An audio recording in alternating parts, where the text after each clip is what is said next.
Good afternoon, bonjour. If members want to take their seats, we'll start in 1 minute. On va commencer dans 1 minute.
Good afternoon, everyone. Bon après-midi, tout le monde.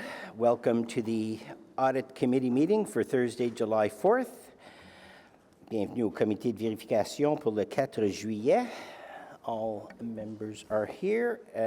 So, let's get to the agenda. Any declarations of interest? Seeing none. Confirmation of minutes. There's two. The public meeting of May 29th. Are those carried? Thank you.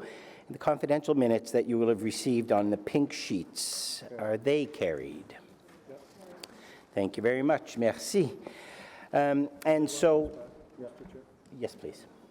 Please return the pink sheets to the coordinator if you're done with them. Thank you, Councillor Hubley. We have 4 items on today's agenda, 4 articles à l'agenda d'aujourd'hui. All of them have presentations, and so there's no consent agenda. And thus, we will start with item number 1. And if I could start with asking Vice Chair Meehan to introduce a motion. Thank you, Chair. Whereas the supporting documentation titled Office of the Auditor General, Investigation of OC Transpo Clothing Allowance was not circulated with the agenda package. Therefore, it be resolved that the Audit Committee approve the addition of this document for consideration by the committee at today's meeting pursuant to Section 89(3) of the Procedure Bylaw, being Bylaw number 2019-8. Is that carried? Carried. Thank you. Mr. Auditor General, your presentation, please. Bonjour, Monsieur le Président et les membres du comité. Good afternoon, Mr. Chair and members of the committee. Aujourd'hui, nous avons 3 rapports pour présenter, puisqu'ils découlent des signalements sur la ligne directe de fraude et d'abus. Une enquête sur l'allocation d'habillement d'OC Transpo, un examen du programme d'aide et d'hébergement d'urgence, une enquête sur un incident de vol du fonds, et finalement, le rapport annuel 2018 sur la ligne directe de fraude et d'abus. Today, Mr. Chair, we have 3 reports. And these 3 reports we will be presenting, they stem from calls to the Fraud and Waste Hotline, the investigation of OC Transpo clothing allowance, review of emergency shelter program, the use of a specific hotel, investigation of a cash theft incident, and finally, the annual report on the 2018 Fraud and Waste Hotline.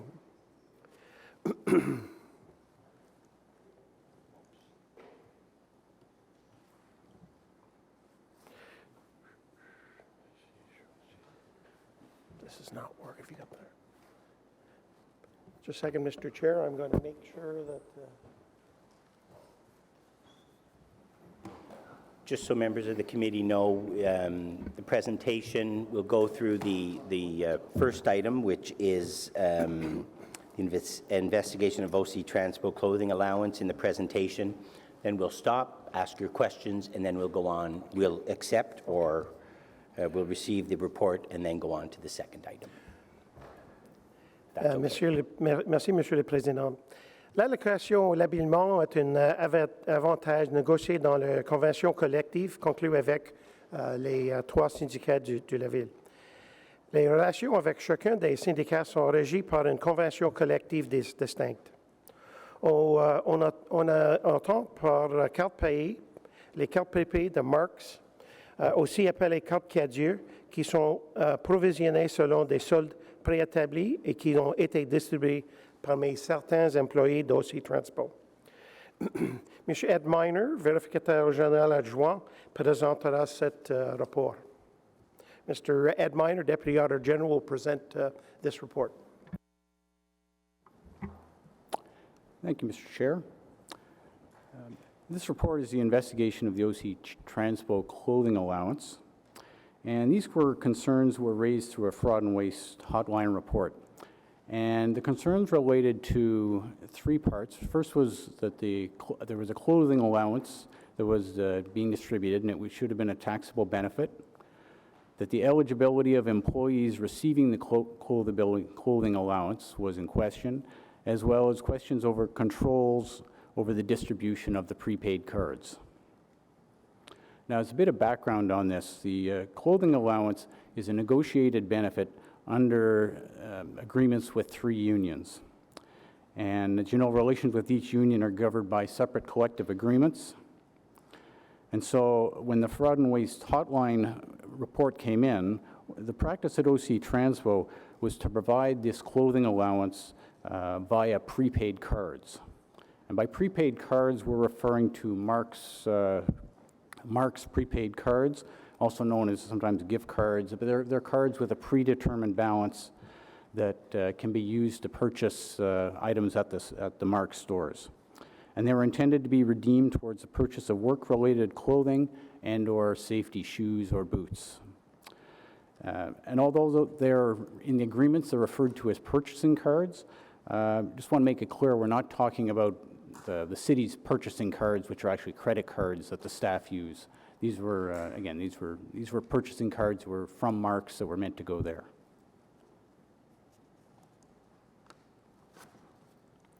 So our objectives, again, were to determine if the prepaid card clothing allowance should have been considered a taxable benefit, to assess whether the employees receiving the clothing allowance were in fact eligible, and to assess controls over purchasing, distributing, and safeguarding the prepaid cards.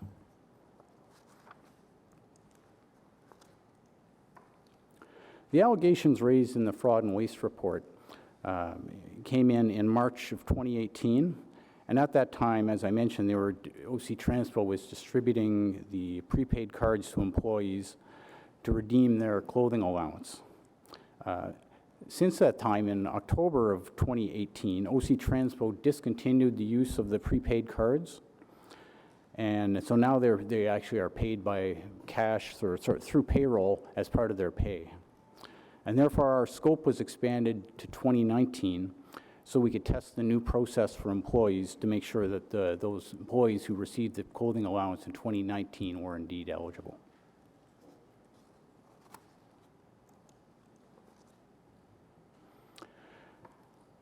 Our first finding was that we found that the clothing allowance was not being treated as a taxable benefit before 2018. Before 2018, the clothing allowances that were included in the collective agreements were not treated as a taxable benefit, and this meant that they were not included on the employee's T4.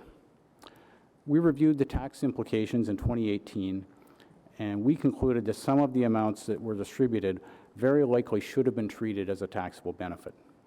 Management concluded the same thing in its own review, and therefore they changed their practice after that. So in 2018, payroll allocated the taxable portion of those prepaid cards that had been given out earlier in the year to the employees that received them, and so that it showed up on their T4 that year. And going forward, a portion of the clothing allowance will be treated as a taxable benefit for the employees who receive it. Then we looked at the employees who received it, and we found no evidence that ineligible employees received the clothing allowance in 2019. The allegations were that came in our report were that a significant number of ineligible employees who had received the prepaid cards. When we looked at the criteria for which employees are eligible for the annual clothing allowance, we go back to their respective collective agreements. And we did note that the positions listed in one of the agreements, this is the ATU 1760 agreement, and they identify the clothing allowance, the positions that are eligible for clothing allowance, but they're not identical to the current titles of the positions. Therefore, OC Transpo Management uses their judgment to try and identify which current positions correspond to those positions that are set out in the collective agreement. And although we found that the positions that they give the allowance to could reasonably link back to the collective agreement, there's still some judgment involved, and as such, there could be allegations of favoritism or inconsistent treatment of employees. We tested the eligibility of a sample of the employees who received the allowance in 2019, and other than the potential source of confusion about some of those ATU 1760 positions, we found no ineligible employees. And lastly, we found that the controls related to the distribution of the prepaid cards were really no longer relevant. At the time, I said they had been distributing the prepaid cards, and that has since switched. So because it was discontinued, we determined that portion of the report was no longer eligible, or no longer applicable, sorry. We made one recommendation, and management has agreed to implement it. Mr. Chair, did you wish to stop for questions on this report? If we could, Mr. Auditor General. Mr. Minor, thank you very much. Councillor Kavanagh, then Vice Chair Meehan, and then. I can wait till, is this the end of this presentation? This is the end of this presentation, Okay. and let's, of this section, so on this matter, let's do our questions, please. Okay, all right. No, I just want to thank you very much for the report. It's good to know that this is being watched. It seems like it's not a huge thing, but it's still important to make sure that dollars are spent well. My question is, in regards to other departments, I mean, OC Transpo employees are treated separately, but are there similar arrangements with the city in terms of same needs, in terms of clothing allowance? Is it treated the same?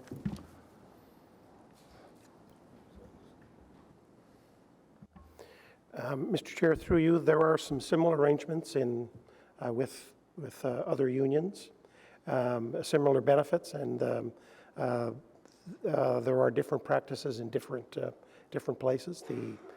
The intent from our recommendations and from the work that we've done is that the principles that we've identified would be applicable elsewhere and would be picked up by management. I just wanted to check to see if it's consistent with other policies we have. Thank you. Councillor Meehan, please. The reason that you audited this was because there was a complaint that people were concerned that people who were ineligible were getting the cards. You've concluded that no one ineligible received the gift cards. Is that true? And how can you determine if that is in fact the case?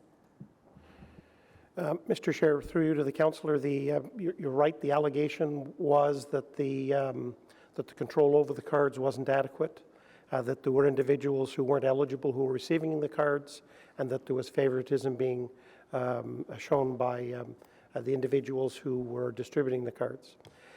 When we went in, the distribution of the gift cards had already taken place, and management had indicated that they were going to change the approach that they would use in the future. So the first thing that they did is they indicated that they would change their process and ensure that the taxable benefit was applied in 2018, and that happened. And as Mr. Minor pointed out, because of the allegations that were made about ineligible individuals receiving the cards, we extended our scope to 2019 and tested the 2019 process, the new one that was introduced.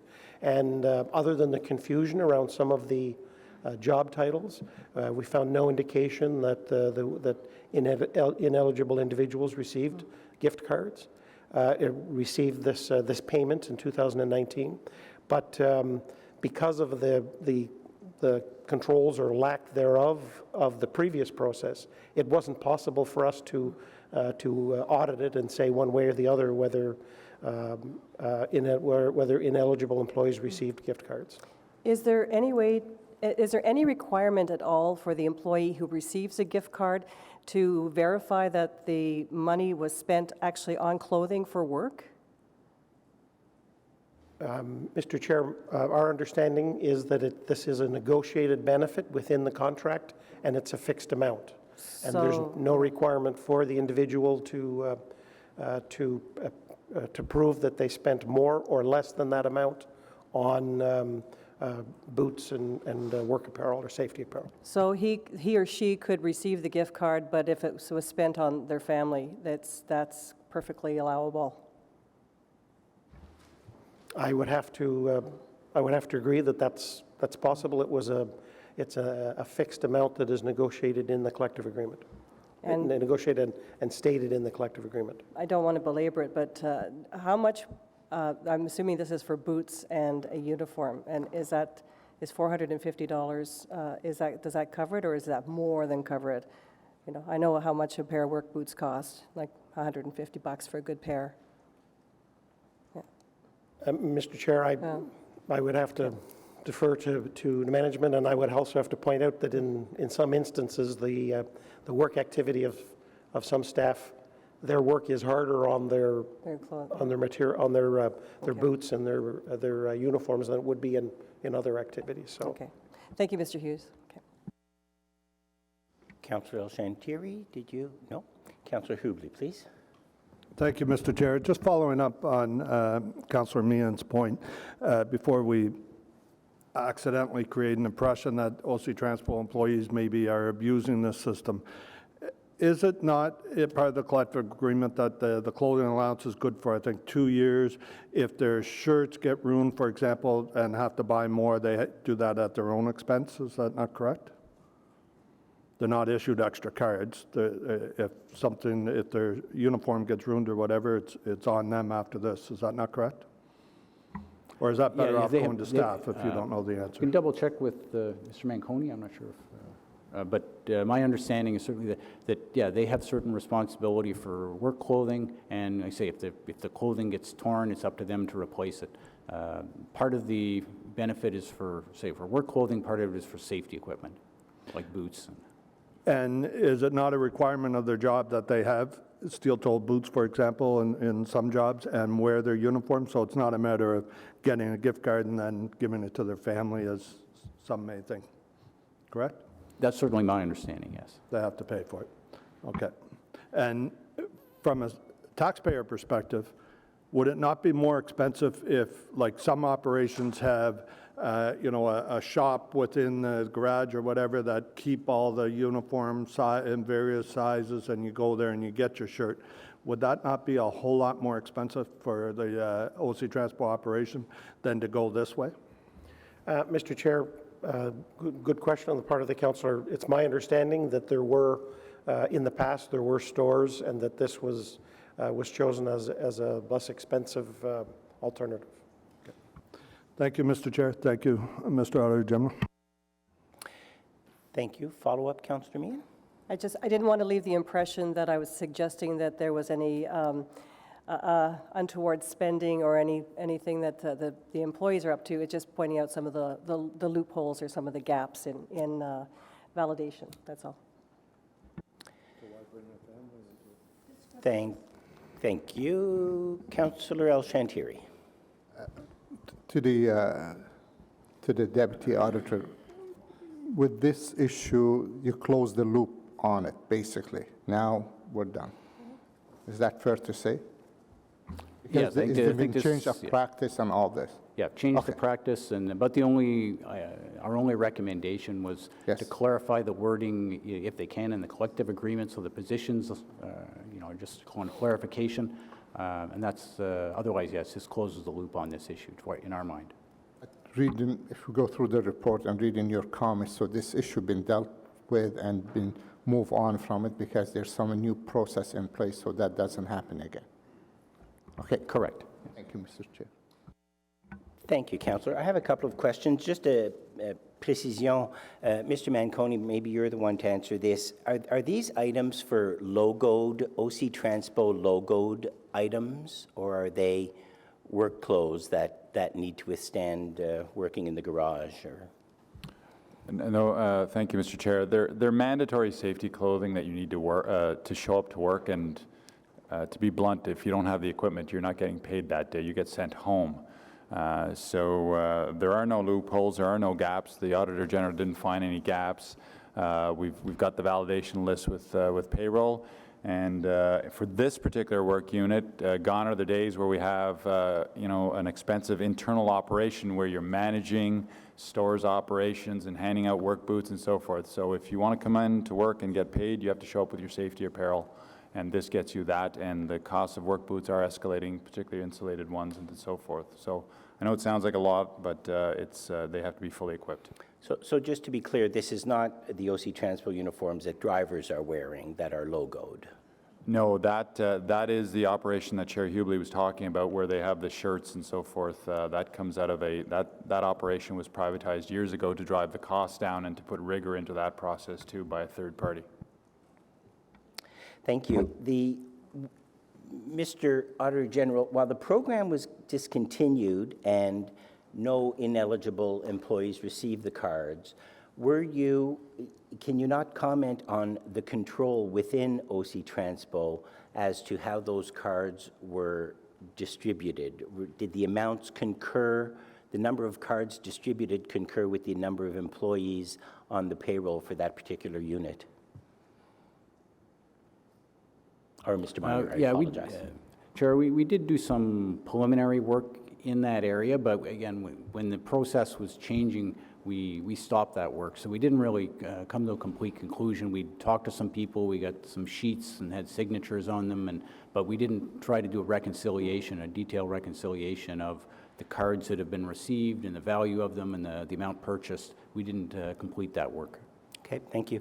Now that the amount is just given to the employee on their payroll and they can get the appropriate safety equipment anywhere, just as a matter of governance, since we were de facto sending people to Marks to buy that safety equipment, did we buy those gift cards at the nominal face value, or did we get any sort of a discount given that we were sending Marks a good amount of business? And my follow-up question will be, how were they chosen and why was Marks chosen?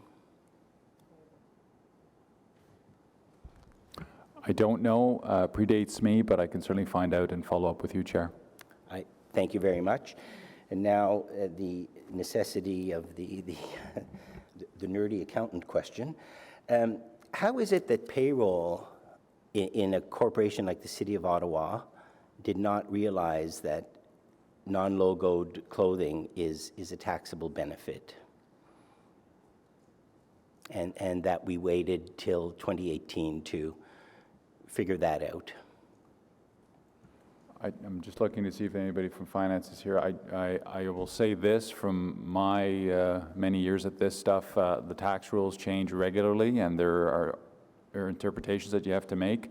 I know if Marion Similak was here, she'd be able to answer that question very quickly. So I don't think there were gaps. I think there were changes in the environment, and we've addressed them, as the Auditor General has said. Yeah, and I do understand. I think those rules have been in place for a long time, and I'm just following up with, I don't know if it's Councillor Kavanagh or Councillor Meehan, in other city departments, if there's a clothing allowance, are they being treated appropriately within the payroll system and within the on employees' T4s?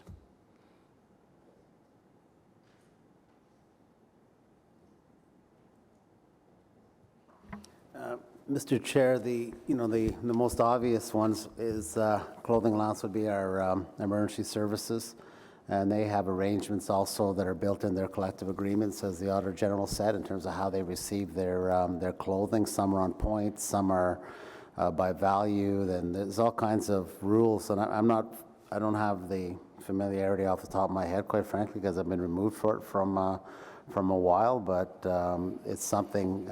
Unfortunately, someone isn't here from finance, but it's something we'll check to make sure that, as the Auditor General said, that the general principle of taxable benefit is applied to all clothing allowances or variations of.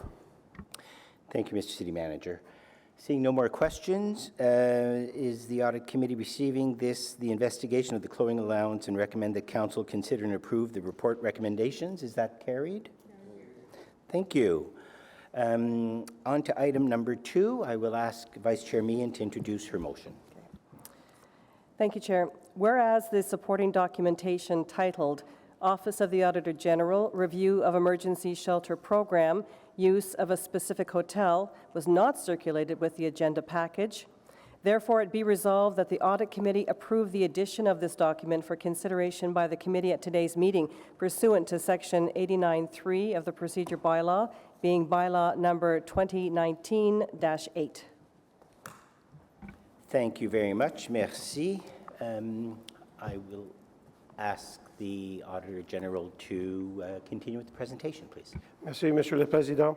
Notre deuxième rapport, c'est un examen du programme d'aide et d'hébergement d'urgence. Nous avons mené cet examen pour donner suite aux motifs de préoccupation adressés au vérificateur général.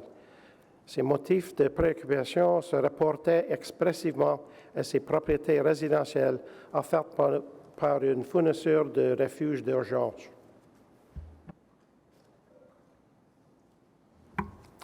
We conducted this review in response to concerns were raised with the Auditor General, and the concerns were specific to properties that were provided by a particular provider of emergency shelter accommodation.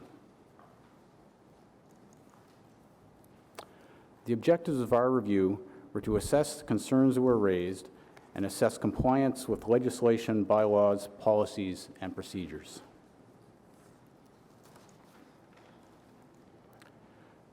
The scope of our review was the use of those certain properties for temporary emergency shelter accommodations. However, in order for us to investigate and understand the use of these properties, we had to obtain a broader understanding of the use of hotels and motels in the emergency shelter program.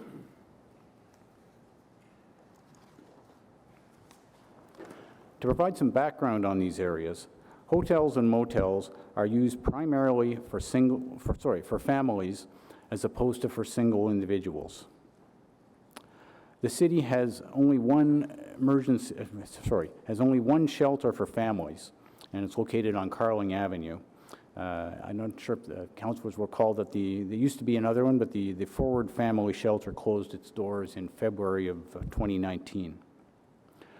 So in 2018, on the average night, there were 219 families in hotels and motels and post-secondary institutions.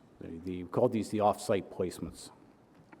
And this was up from 181 families the previous year and up from 92 families in 2016. So you see it's more than doubled in the 2 years. And by way of comparison, there's only space for 22 families in the city's family shelter on Carling Avenue. The amounts paid to all the hotels and motels for emergency shelters, temporary emergency shelter, was $9.3 million in 2018. This is up from $7.2 million in 2017 and more than double the $4.3 million that was paid in 2016. The amount that was paid to this specific hotel provider was $3.8 million in 2018. And this was up from $2.5 million in 2017 and $1.5 million in 2016. Therefore, in 2018, payments to this one provider made up 41% of the total amount paid. This provider I should point out, is the only one that the city uses that also offers apartment-style accommodations in addition to its motel. So families, I should point out, often prefer to stay in these apartments as they have kitchens included. And this can be especially important as these are generally fairly long stays that the families are in these hotels.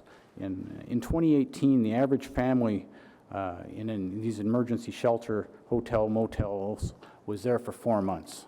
So this is not it's not a quick situation.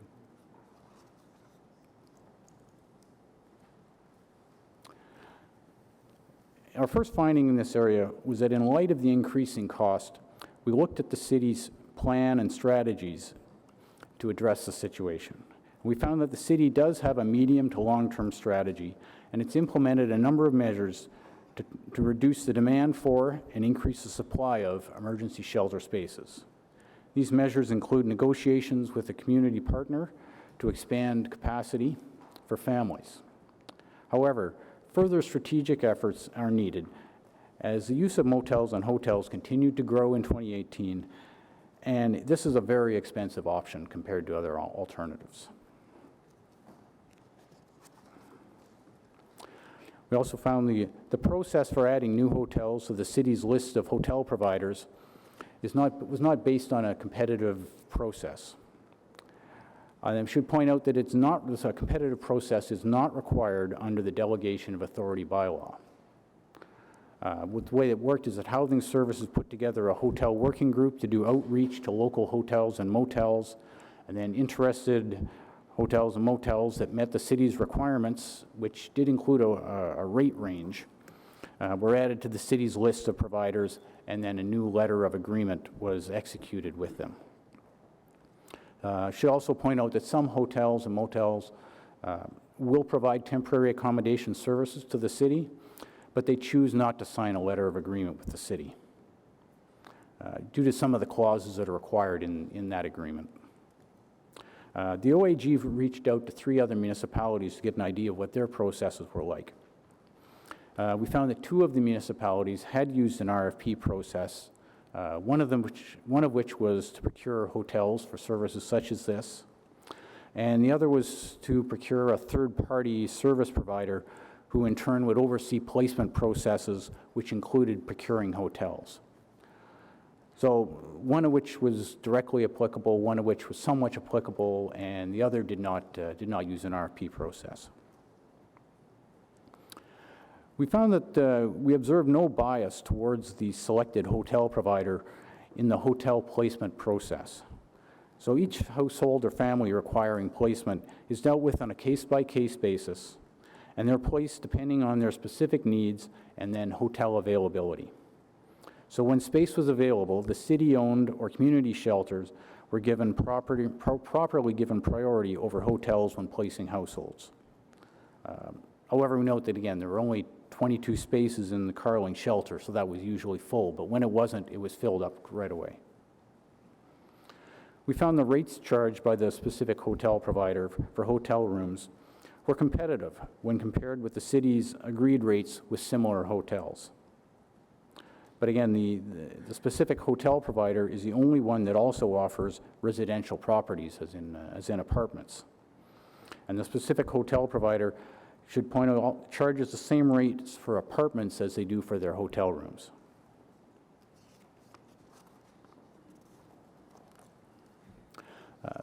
Whether or not it's cost effective, we looked at the cost of an apartment through this process versus a monthly rent, because basically if a family is in these apartments for a month, it's just over $3,000 for that month, which is more than a market rate for an apartment would be.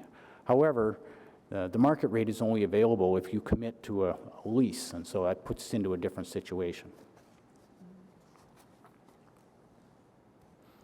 We found city staff were monitoring households on a regular basis to ensure that they were staying at the accommodations to which they had been assigned by the city. But there were some exceptions. The specific hotel provider undertook some renovations to their properties that were listed in the agreement, and they had city people, or sorry, people that city had placed were in those apartments. And in some cases, they notified the city in advance, and so the city approved them moving to another location. However, there were also cases when the provider renovated the apartments and moved the people out without notifying the city that they were doing so, and they moved them to non-approved properties that they also owned. However, when city staff did become aware of the situation, they intervened and the families were moved back into approved properties. When we were looking at this area, we also found that the specific hotel provider undertook some renovations or modifications without a building permit when they were doing their work. We were glad to see that there's a solid invoice verification process in place. The process checked the amounts paid to the specific hotel provider, making sure that they were for authorized individuals and for authorized durations. Hotel invoices that come in are processed each month and are paid via a purchasing card. We found that the city's purchasing card procedures were not being followed by city staff. The purchasing card was assigned to one employee while another employee was authorizing the spending. We found that purchasing card charges were regularly split to stay under the card's $100,000 limit.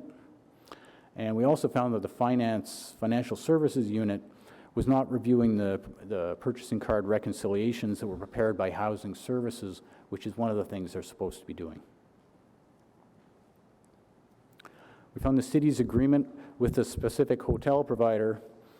It identified 8 residential properties in addition to the hotel, and we did observe that one of the properties on the hotel had undergone work without the required building permit. So as we mentioned earlier, we found that 2 of the properties listed on the agreement appear to have had additions or modifications that did not comply with building code and/or zoning laws, and that building code services staff indicated they would need to inspect the properties to assess compliance.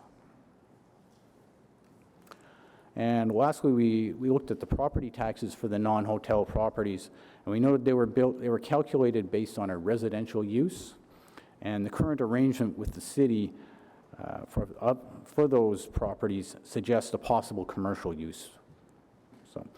So we made 9 recommendations in our report, and management has agreed with all of them. Monsieur le Président nous avait fait 9 recommandations et la gestion est d'accord avec toutes. Nous pouvons prendre pause pour des questions maintenant. Merci, Monsieur le Vérificateur Général, and thank you, Mr. Minor. Just before we continue, Vice Chair Meehan introduced a motion at the beginning of this segment. Was that motion carried to introduce the report? You had done the motion. Is the motion carried? Carried. Thank you. Questions on this segment? Councillor Hubley, please. Thank you, Mr. Chair.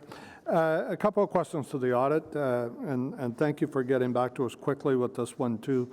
I'm surprised with the use of the competitive bidding process that something like that wasn't already in place. Because if there had been a procedure like that, this example wouldn't have happened, correct? We wouldn't be paying $3,000 for a room. Mr. Chair, we do know that a competitive bidding process wasn't used. I don't think we can presuppose the results, but certainly practice has proven in many activities at the city and in other organizations that a competitive process usually delivers better prices. So I didn't see it in here, and maybe staff will have to answer this. I see that they will put a competitive process in place for Q3, but is the expectation that all current contracts will have to follow through this process? Like, we're not going to grandfather this person, for example, at the higher rates?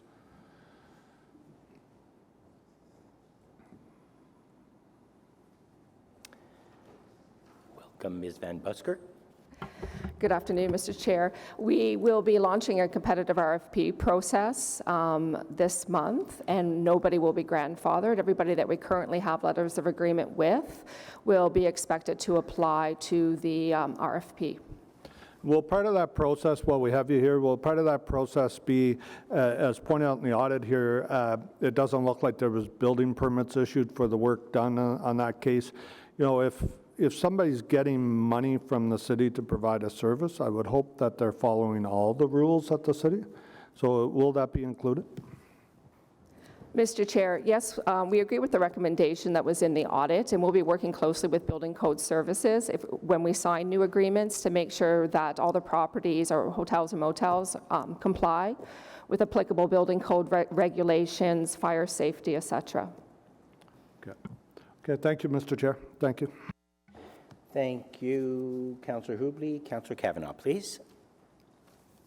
Thank you very much, and I appreciate this study was done so quickly, and I appreciate the responses from staff on it to agree with it.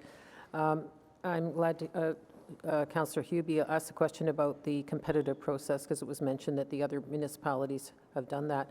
My concern was, and on that case, was it possible, because we're in such a tight market, what stresses that puts on us in terms of the fact that the vacancy rates are so low across the city that competition is a tough word, because it's kind of whatever's available. And has that been part of the problem? Mr. Chair, so certainly the rising rents and low vacancy rate has contributed to some of the issues we're seeing around family homelessness in general in our city, and our ability to move families out of temporary lodging into permanent accommodation. Every year, though, the family shelter system does move between 550 to 600 individual households through the shelter system and into permanent housing. The RFP we will be doing will be strictly for hotels and motels. We will not be looking to add any scattered unit properties through the RFP process, because the vacancy rate is so low, we don't want to take any other units off the market for that purpose. So it would be strictly for hotels and motels. Thank you. So the scope of this was just on one specific hotel, and I take it that it will be a process across the board, so that we will have it for all biddings. So I just want to make that clear. Mr. Chair, that is correct. Okay, thank you very much. Well, I think we all agree that this is not ideal for anyone to live in these kinds of situations. I mean, it's pretty hard on these families. I see it up close because it's in my ward, and it's something that we can see very clearly is problematic, and we feel for these people, and we hope to have better situations. I really appreciate the fact that we're talking about working on nonprofits or possibly building our own facilities. And I'd like your comments on that, because in this case, it's working with somebody who's a commercial person or a company or whatever. But I'd like your comments on that, because there shouldn't be profit made on these situations. Mr. Chair, so we've had long-standing arrangements with some of the hotel and motel providers that we use. Before 2012, we had about 60 permanent beds for family shelter capacity in the city. We partnered with the YMCA, and we added capacity both in 2012 and 2015, and we now have 152 permanent rooms, which is about 604 beds in the system. In 2016, we were almost at what we would call internally Motel Zero. We were greatly reducing our use of motel stock because we had added the additional capacity. However, in 2017, we started to see a very unprecedented demand for family shelter services, being fueled in part by both migration to Ottawa, immigration to Ottawa, etc. So our plans are definitely, we are continuing to discuss with the YMCA to add additional further capacity at their facility in Argyle, where families can benefit from a great deal of wraparound services and supports. And we're also undertaking a cost-benefit analysis to look at the capital and operating costs of constructing a new purpose-built family shelter to reduce our reliance on hotels and motels. I really appreciate hearing that, especially since the numbers doubled in 2 years, and I don't think that any of us forecast seeing it going down in the immediate future, given the pressures internationally. So I appreciate it, and I just saw the movie The Florida Project the other night, and just recommend it. It gives you a sense of people living in motel rooms. But thank you, and I hope we can work to make lives better for these newcomers to our city. Thank you. Thank you, Chair. First of all, I want to thank the auditor for his report. Number two, I think every one of us can understand the stress that your staff must have been under in 2017, 2018, and even probably today with the influx of people who need accommodation, and we just don't have it. But going back, If I understand this correctly, the City Council has delegated authority to the Housing Services Branch in order to find solutions to the accommodation issue in the city. If I understand correctly, we paid out, it's 9.3 million, I guess, in 2018. Is there a cap on how much your staff can approve in accommodation spending without having coming back to council? Like if this had been, we had to go up to 20 million, I mean, at what point do we say we have to have another opinion? We maybe have to look at some other options here and have maybe council or somebody else take, I don't know who else would it be, take a look at what we're actually spending. Does that question make sense? Mr. Chair, through you to the councillor, when situations change and you see the type of numbers that you see here, it is, you know, in our view, it's incumbent on individuals to consider alternatives. An alternative being what, Mr. Hughes? Well, identify the alternatives, build a business case, and you know, staff is committed to do that in their response to the audit report. But look at what the alternatives could be, because as staff have said, this is situation normal now, and when normal changes, doing the same thing that you used to do when you had lower volumes just doesn't make sense. And so the question is, at what point do you start to look at alternatives? At what point would you go back to council? You know, in our mind, certainly before now. And certainly staff's response to this audit report is to look at alternatives and come back with a business case, and I think that makes sense now. Yeah. So there was no cap, though, the delegation authority had no cap on what we could spend to address this crisis? I think you could check with staff, but our understanding is, no, it was delegated other than the budgets within the annual budgeting process. And just one last question. So was the use of these hotels, was it cost effective? Do we know if it was cost effective right across the system?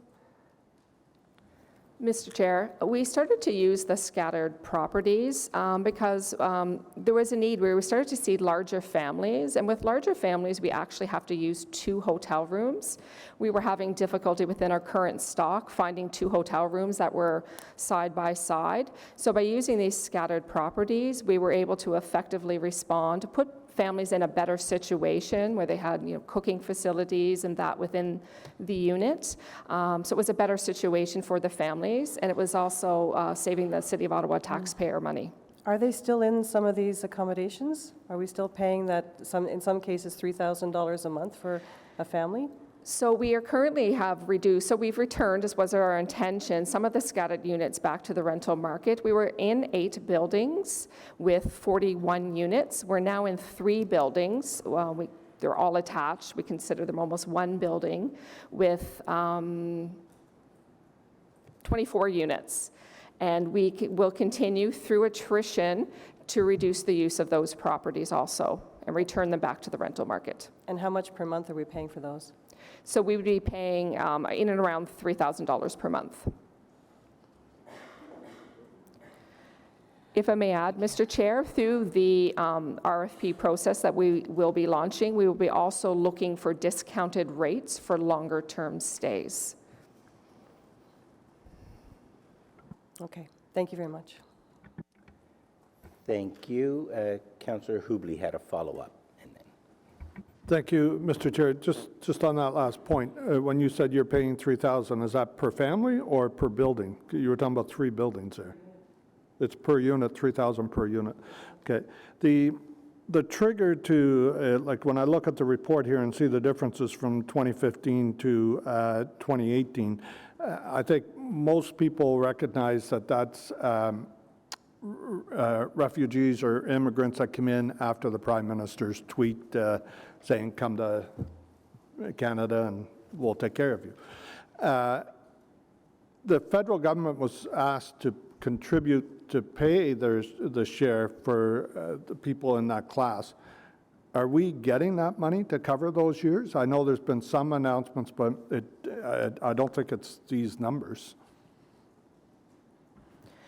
Mr. Chair, so the funding that we requested from the federal government was specific for refugee claimants arriving to Ottawa via the United States. So we did receive earlier this year $7.1 million, and within the last week or so, we've received an additional $10.1 million, which covers the costs that we've taken on as a municipality for that particular cohort.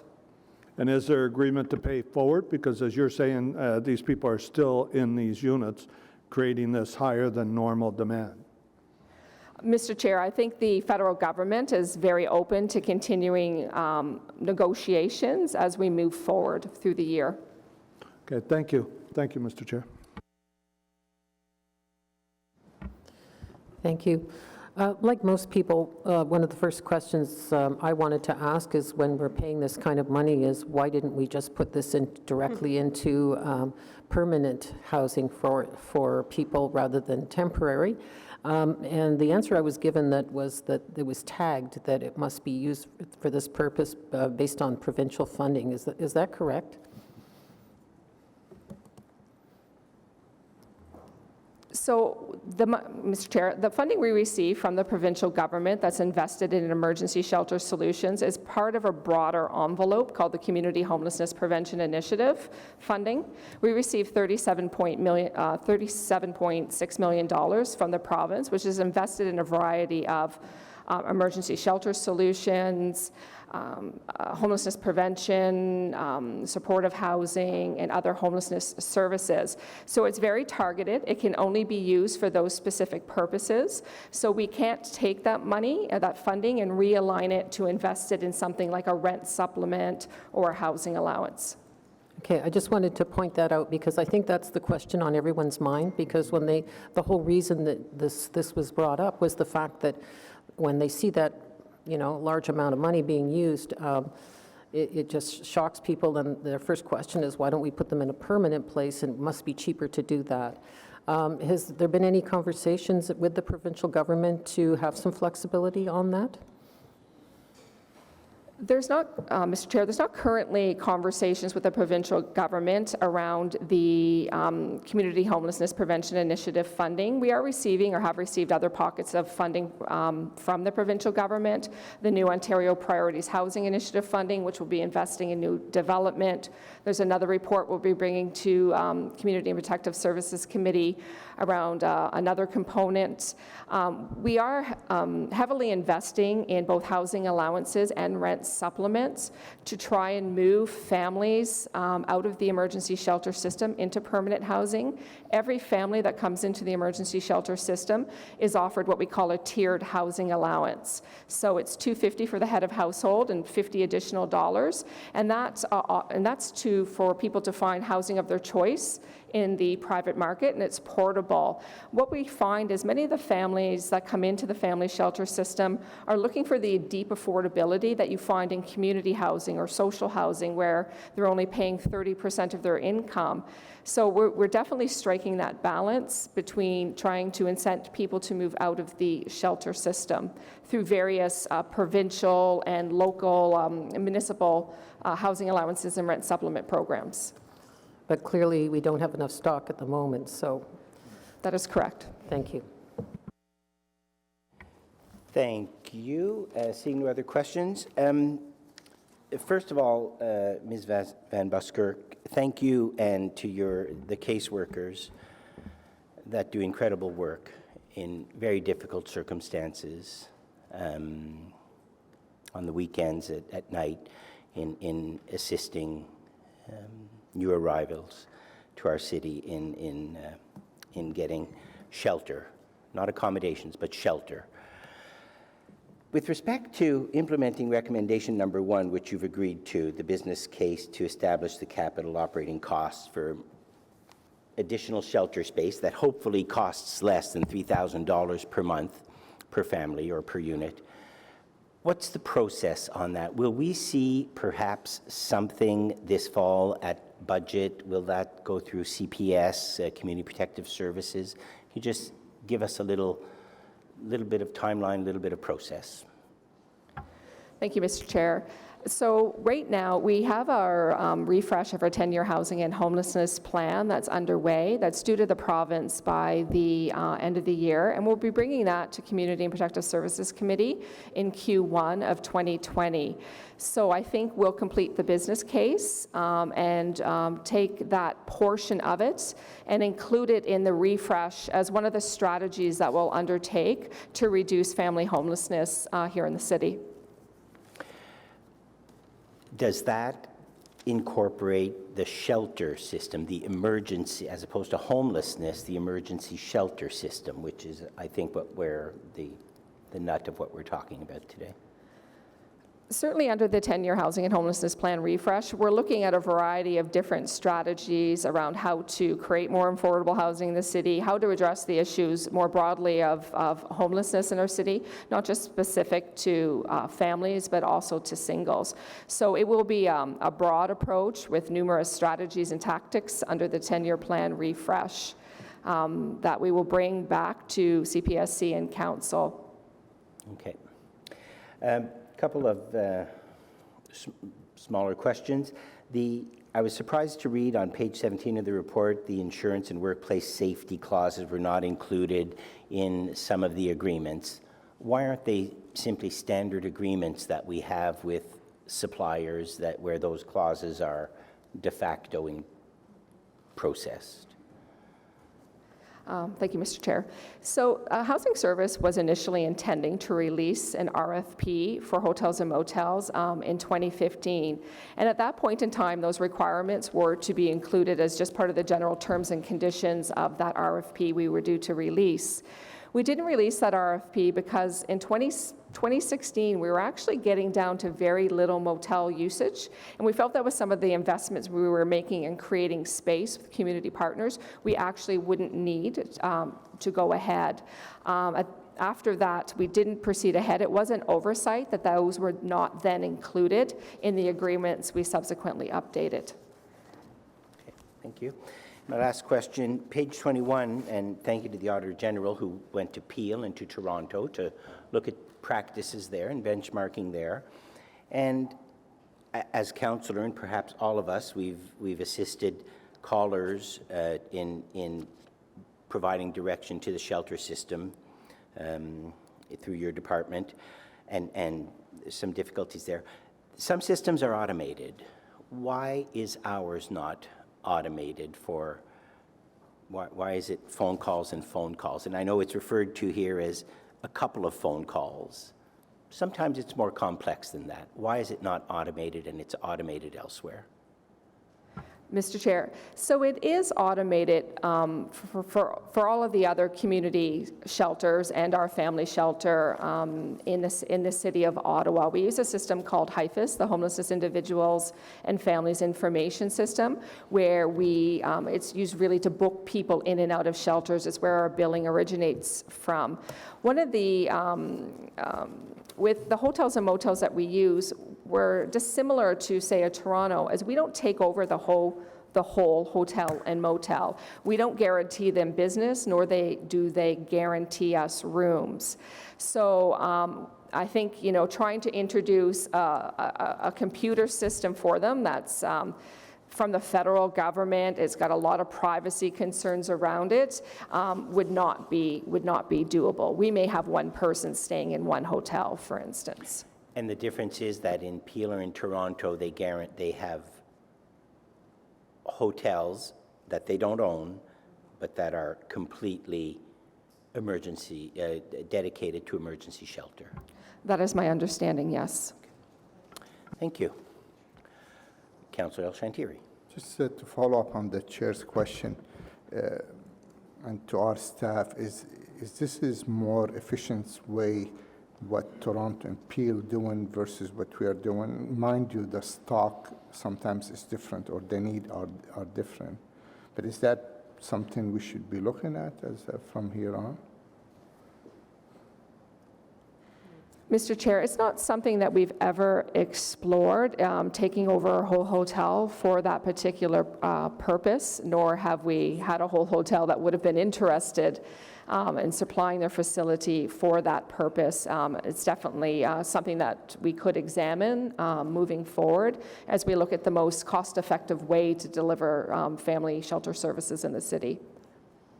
Okay, well, again, I think some of my colleagues said it earlier. I want to echo that sentiment. Thank you so much for doing a great job with the number of guests we have in our city and refugee and the emergency you have to deal with, whether tornado or floods or other. So just to be commended for a job well done. Thank you. Thank you, colleagues. Seeing no other questions, that the Audit Committee receive and review the review of emergency shelter program use of a specific hotel and recommend that Council consider and approve the report recommendations. Is that carried? Thank you. Item number 3 on the agenda. Would Vice Chair Meehan please introduce a motion? Whereas the supporting documentation titled Office of the Auditor General Investigation of Cash Theft Incident, Meridian Theatres at Centrepoint was not circulated with the agenda package. Therefore, it be resolved that the Audit Committee approve the addition of this document for consideration by the committee at today's meeting pursuant to Section 89(3) of the Procedure Bylaw, being Bylaw number 2019-8. Merci, Madame la Conseillère. Is that carried?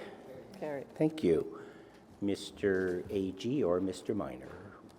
Monsieur le Président, pour le troisième rapport, nous avons mené une enquête sur un vol de fonds qui s'est produit en novembre 2018 dans le théâtre de Meridian de Centrepoint.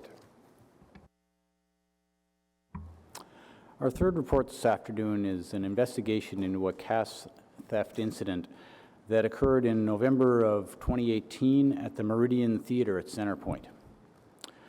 You'll note that some of our report has been redacted. Some of the details in the full report could potentially impact on the security of city staff and assets, and so it will not be made publicly available.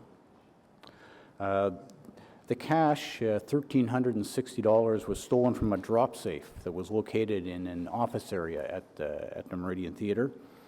And the drop safe contains a cash float as well as cash from box office and sales and bar and merchandise sales.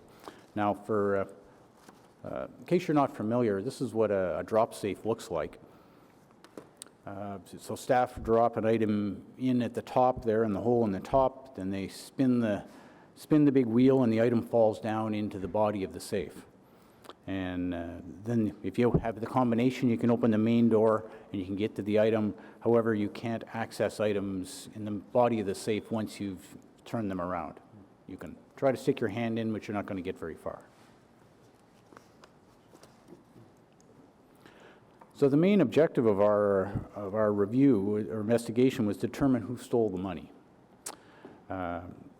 And we did not, in this case, we did not review the theater staff's compliance with city policies and processes regarding cash handling or look at their internal controls. And the reason is that a cash handling compliance review had been completed at the Centrepoint Theatre by the city's compliance unit in June of 2018. So we didn't feel there was value in repeating a lot of the same work.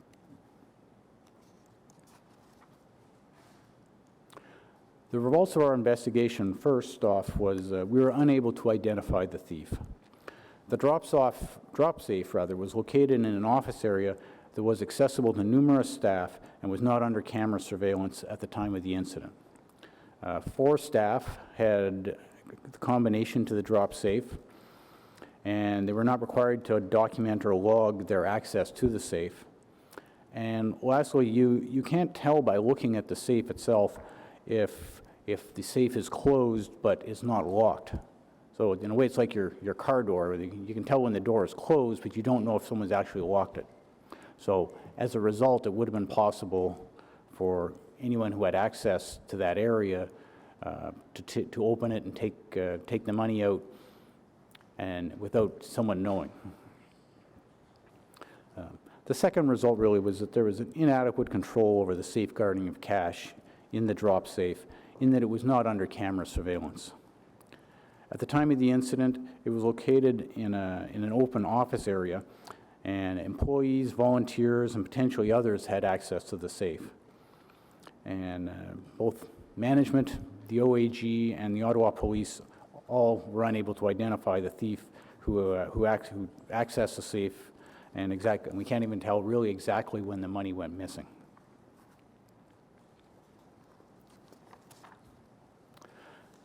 The results and recommendations coming out of the compliance review were provided to management in the beginning of August 2018. They included a recommendation to ensure all safes be kept in a restricted area. Management's response to this recommendation stated at the time that the drop safe would be moved. It wasn't until after the November 2018 theft that theatre management did move the drop safe to an area that was under camera surveillance. We found management's response to the identified risk was not implemented on a timely basis. And again, that's because they did not react to that, what we think is on a timely basis. And as a result, it would have reduced the probability of the theft ever occurring. And if it did occur, there would have been a much greater likelihood we could have identified the thief. And lastly, there were problems in quantifying the loss. A staff member counted the cash that was in the safe afterwards on their own and reported the loss amount to management. And originally, $2,360 was reported. The amount was later revised to $1,360 in December, approximately 1 month after the incident. And we noted that no second person reviewed the available records that supported the initial loss calculation. And also, relying on one person to count the cash after the incident increased the risk of further cash theft and the risk of relying on inaccurate information. Having two people participate in the counting of the cash in the drop safe would have mitigated these risks. So if you would have had someone together going through it at the same time, it would have made, we think it would have made more sense. So we made 3 recommendations, and management has agreed to implement all of them. Thank you very much, Mr. Deputy Auditor General. Councillor Hubley, please. Thank you, Mr. Chair. Can you confirm that the safe has been moved? Have you been back over to do a spot check? Or? Yes, I can confirm. Yeah, we were there about I think we were there 14 days after the after the report. Well, no, sorry, not 14 days after the potential theft, because it took a while till it was reported to us, and the drop safe had been moved at that time, and we physically observed it in a safer location. So it wasn't moved right away, though. It was moved sometime after the theft and before we got there. So there was a window in there, and it was moved sometime within that window. I don't know. I can't recall exactly the day that it was moved. Maybe Mr. Chenier wants to come up, because I'd like to, if I could, Mr. Chair, ask a question about accountability on this process. We have, thank you, Mr. Chenier. We have a situation where we sat here in audit committee.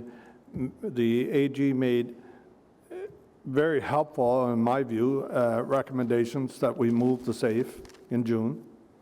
And here we are back here again with this situation. So I'd like to hear from you the accountability that should have been in place then, but certainly must be there now. Mr. Chair, yes, happy to clarify on that. Certainly in June, the cash management folks did come in and did observe that one of the 3 safes at the site was sitting out as mentioned by the auditor, in a general staff work area, essentially a cubicle area.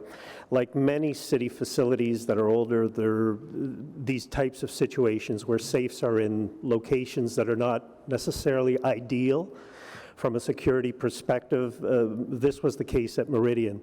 The June review of this did suggest that the safe should be within an area that has a camera on it, and we agreed with that. Staff at the center set about to try to find an ideal location that was secure but also within camera range, and the options were not many. They looked at a more permanent solution that would require construction at the site, essentially the building of what is commonly known as a counting room, a separate room with limited access, a table to count the cash, a safe, preferably a swipe and a key-in type access. What they should have done immediately is found a temporary location to do that. One was available, and in fact, as mentioned by Mr. Minor, shortly after the theft, the safe was moved and is now in a temporary location that is secure and under camera, but again, not ideal as a counting room as the final destination for this. A room will require retrofitting in order to provide all of the amenities that I just talked about, and we're going to do that, but for now, safe is secure and under camera. Okay, you raised the point that there's other locations as well that the city has these operations. Is there a review, it took the AG coming in and to make a suggestion that there be a camera or that this would be covered under a camera. That troubles me. I would have thought our corporate security folks would have made a recommendation that there be some kind of secure facility for this to begin with, before the safe was even put in there. But given that it wasn't, is there a review of other locations across the city, anywhere where we're handling taxpayers' dollars in the kind of volumes that you're looking at a number of these places? Is there a review underway to make sure that we are doing all we can to protect the taxpayer? Mr. Chair, yes, and bear in mind we're talking about over 100 locations, some of them in buildings that were really built before any of this cameras or drop safes were in place. We are reviewing roughly 30% of our facilities right now are fully compliant. Some are compliant in terms of security of the safe, but don't necessarily have a camera. Some have a camera, but need adjustments. As recommended by the auditor, we did put out as soon as we received the recommendations, direction to staff to check positioning of camera to make sure that on a regular basis, those that do have cameras on them are in fact capturing the proper image of the front of the safe, the area where one would go to access the safe to remove funds. So my last question, and let us know if you need this as a direction or it just makes sense as management that you might want to do this. Can you assure us in the sites that are not 100% secure yet that staff have been told to keep the safes locked so that we don't have a situation of an unsecure safe open at any time, and that you've instituted the AG's recommendation that there always be 2 people present when they're counting the money or handling anything out of that safe? Can we get that assurance, or do you need a direction? Mr. Chair, yes, that has been done. We have advised staff there is a possibility of human error in this case where the safe was perhaps not properly locked.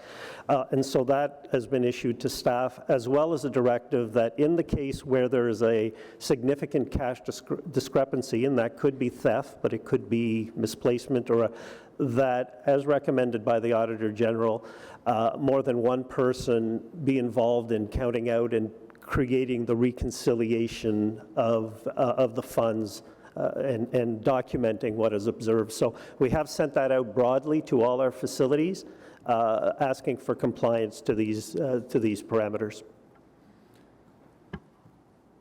The only word I don't like in that, Mr. Chenier, is asking. Like, there has to be a very strong commitment to taxpayers that we're taking every step. So I'm hoping it's a little more than asking and that there's consequences. Mr. Chair, it was a directive to staff. Okay. Wrong word. Okay, thank you. Much appreciated. Thank you, Mr. Chair. Thank you, Councillor El-Shantier.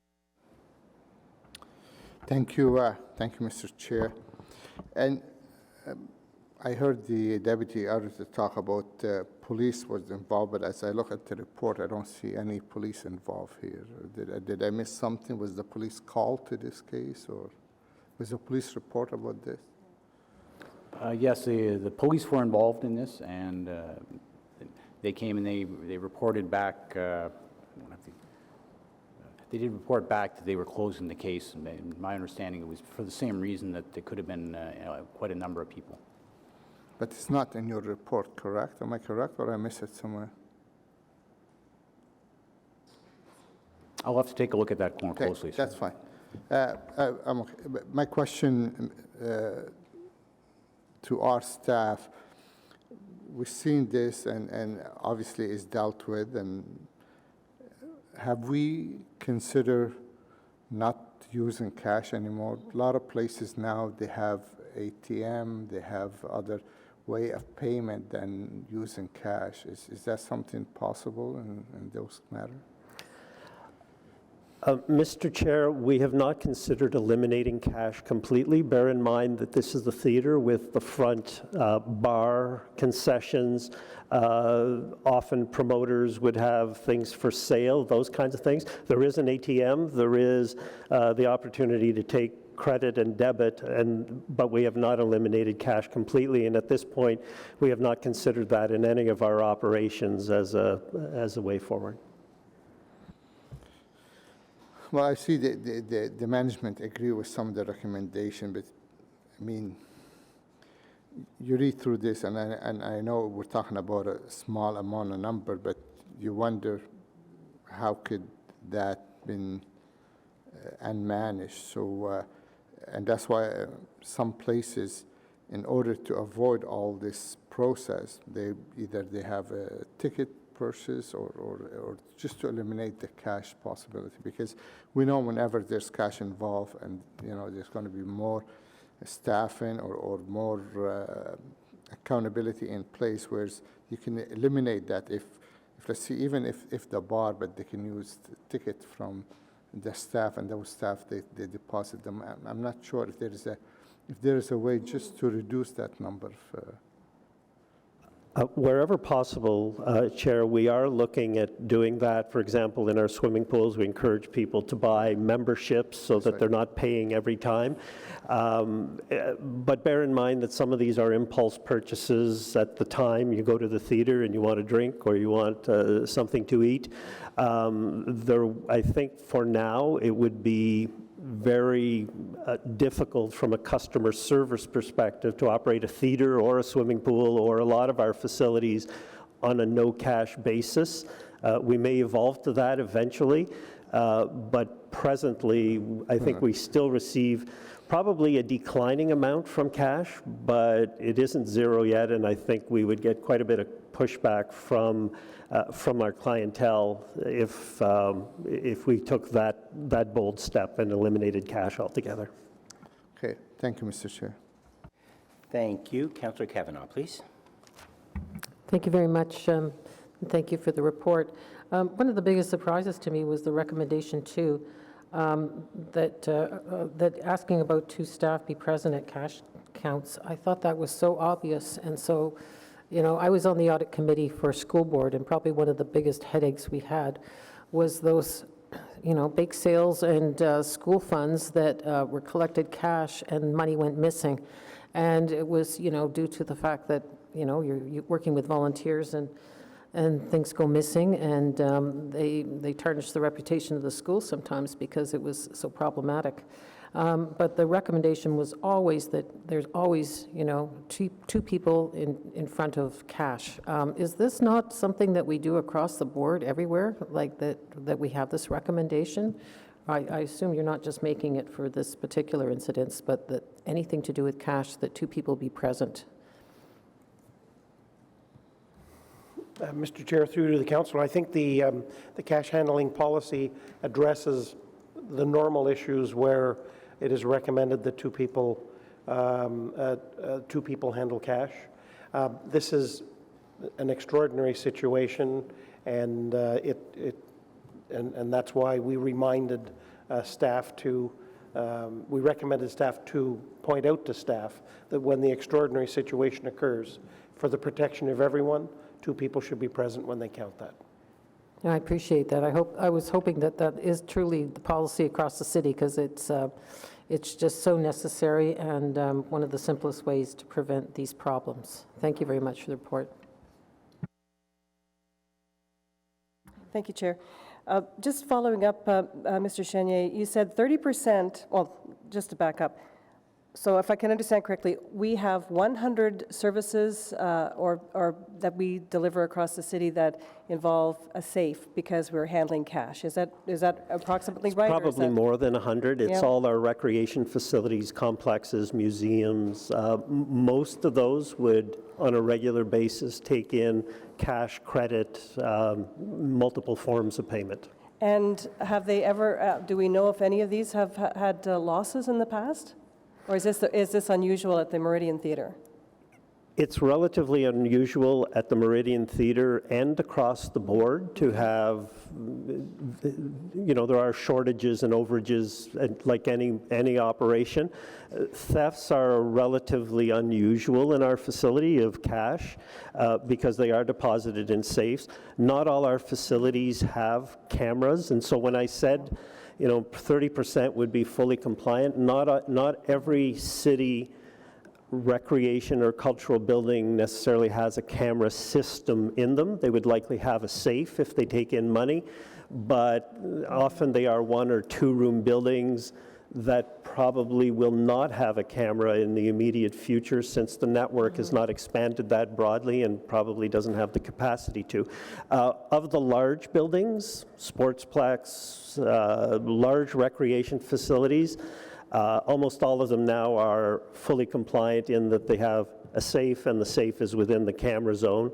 Where we have to look at other measures, and we will look to our friends in finance, cash management, to look at how do we further mitigate risks in buildings where we don't have cameras. And well, you said 30% of the 100 or so facilities are safe, so that means 7 and 10 you're working on? That's a lot. What I was saying is that the standard that we have set here of having a safe in a safe room with a camera on it is at about a 30% level. Bearing in mind that some facilities don't have cameras, some facilities don't take in cash, they would have, if they do take in cash, they would have a safe, the money would be secure, but it wouldn't simply have a camera on it. And we will look in those cases at what other measures need to be taken to make sure that situations of theft or those kinds of things are properly addressed. Okay. Just one last question. Of the incidents at the Meridian Theatre, can you determine whether it was an employee who, made off with the cash, or could it possibly be somebody else? Mr. Chair, I'll answer that. The answer can't be determined. When we looked at the number of individuals who had access to that area over the couple of days that it could have happened, there were so many people who would go through this area in the normal course of their work. It wasn't possible, and more importantly, if the safe was locked, there would only be 4 people who could potentially have done this. If the safe wasn't locked, then it could have been anyone who could gain access, including tradespeople or people who just who were visiting staff who legitimately work in that area. So it was just so broad over such a period of time. It just wasn't possible to know whether it was a staff person, and that's what's always unfortunate when you don't have all of the facilities available, controls in place. We talked about this when we had the other thefts at client service centers. When you don't have, when you're not following all the proper policies and procedures and controls that are put in place, when the cameras aren't appropriately aimed at the individuals who are handling cash, it unfortunately means that people who are quite innocent are placed under suspicion, even though someone else who works in that area or a coworker is the one who has perpetrated the theft, and that's what makes it more unfortunate. It's not just the loss of $1,400. It's the fact that some individuals who did absolutely nothing wrong were placed under suspicion for a period. Okay. Just a little bit of follow-up. I'm sorry, I said the last question. Mr. Chenier, you said something about we might have to retrofit or find a room that's locked, blah, blah, we lost $1,400, but if we follow standard procedures where two people, like the safe must be locked, there's two people who must count the cash, you could just pull a table up, count the cash with those two people, they sign off, and I mean, we don't really have a lot of money to be spending on adding rooms and special rooms and locks and things like that. If everybody was to follow it to the letter of the law, could we avoid having to do things like that?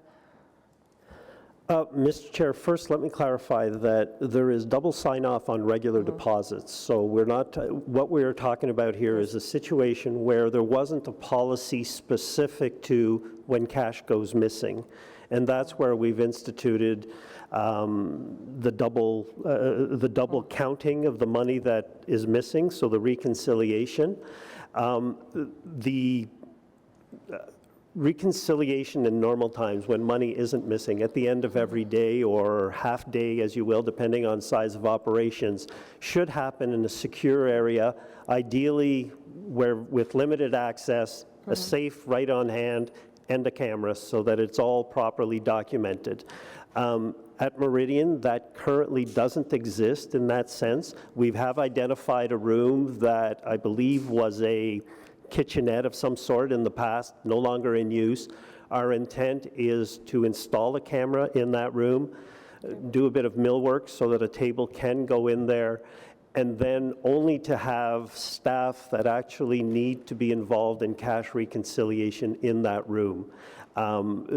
Because the current other alternatives are good temporary solutions, but we think that given the size of this operation, that we need a permanent solution that will address all of the security needs.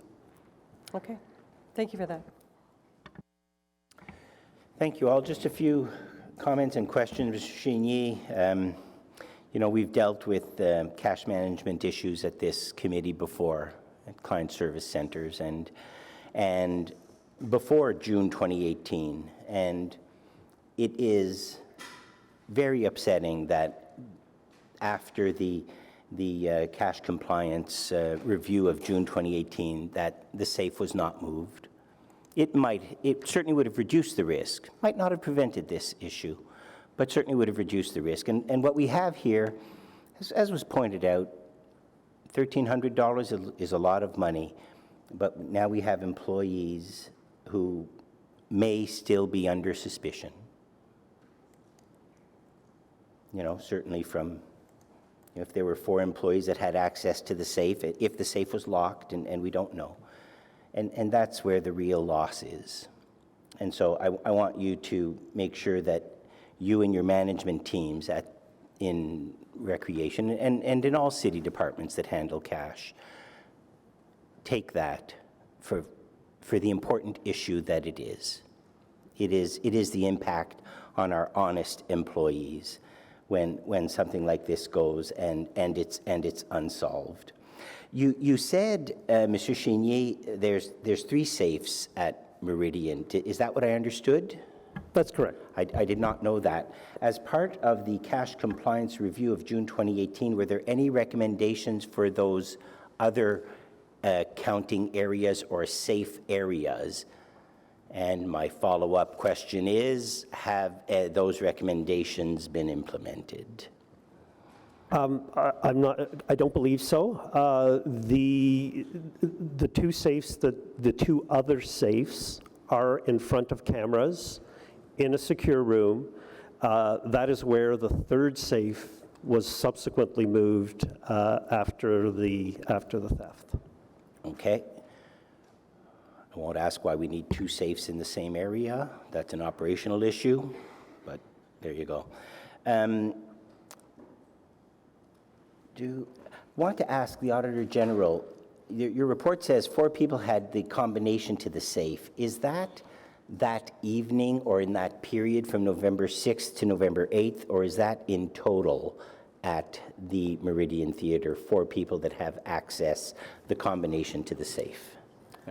At the time, Chair, that was in total. There were 4 individuals who had the combination. Were they all working or scheduled or on shift between the 6th to the 8th, to your knowledge, or Mr. Chenier? One of them we know was not.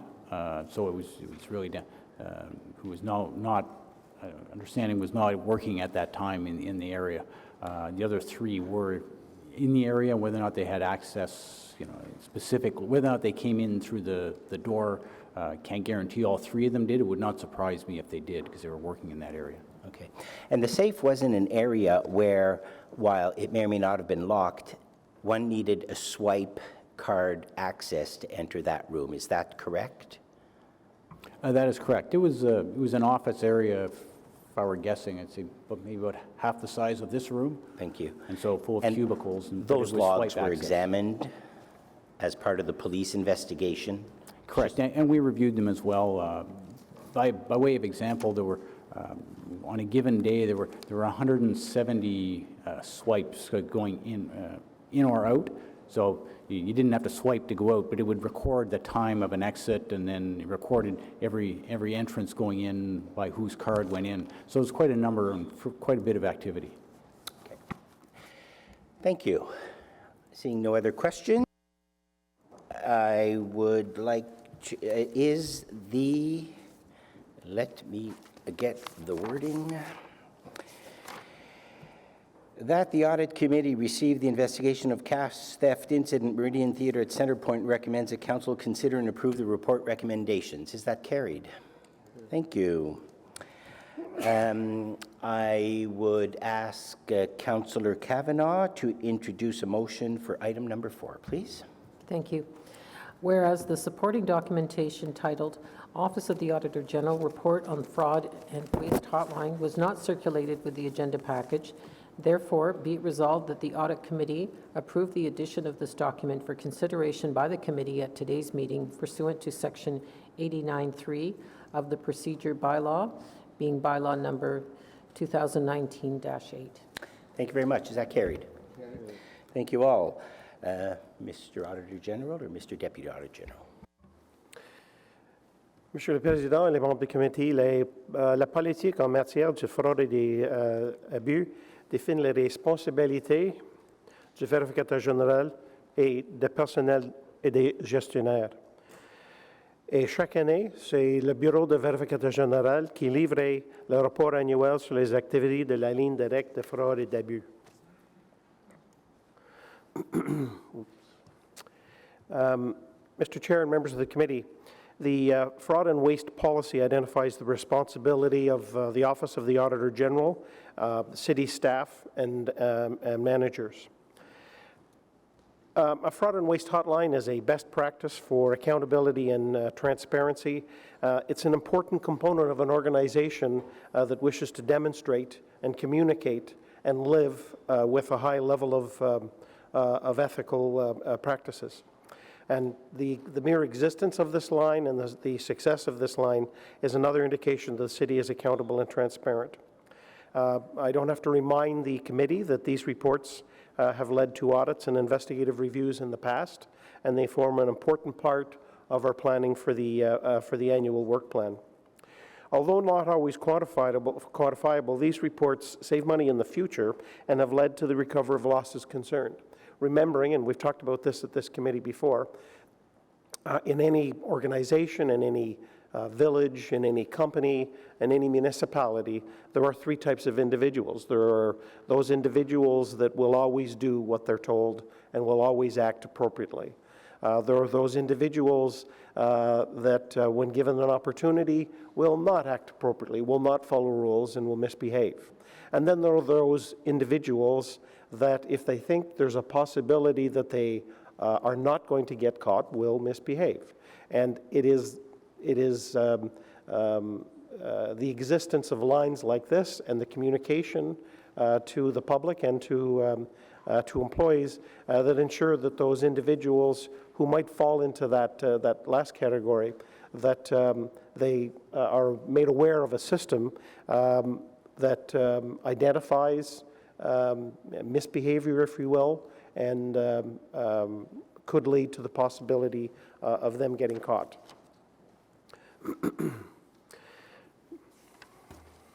So originally, the Fraud and Waste Hotline was developed to give a voice to employees that would allow them to identify issues without fear of repercussion. And it was recognized in the past that the existence of this line contributed to a safe and secure workplace, and the fraud and waste hotline was extended to residents and taxpayers. The fraud and waste hotline also serves other benefits in that it has helped us identify areas of inefficiency or waste throughout the city in the past. Don't have to remind the members of the committee that there are certainly some obvious examples of fraud, forgery or theft. Some, as we spoke about today in the Center Point issue, irregularities in the handling of money. But there are less obvious issues. Think of individuals who would either manipulate data improperly or destroy data, or people who are misusing city property or equipment. Those would be less obvious examples of fraud. Et aussi, Monsieur le Président, dans le monde d'abus, il y a quelques exemples d'abus, par exemple des employés sans affectation et des activités qui réduisent la productivité.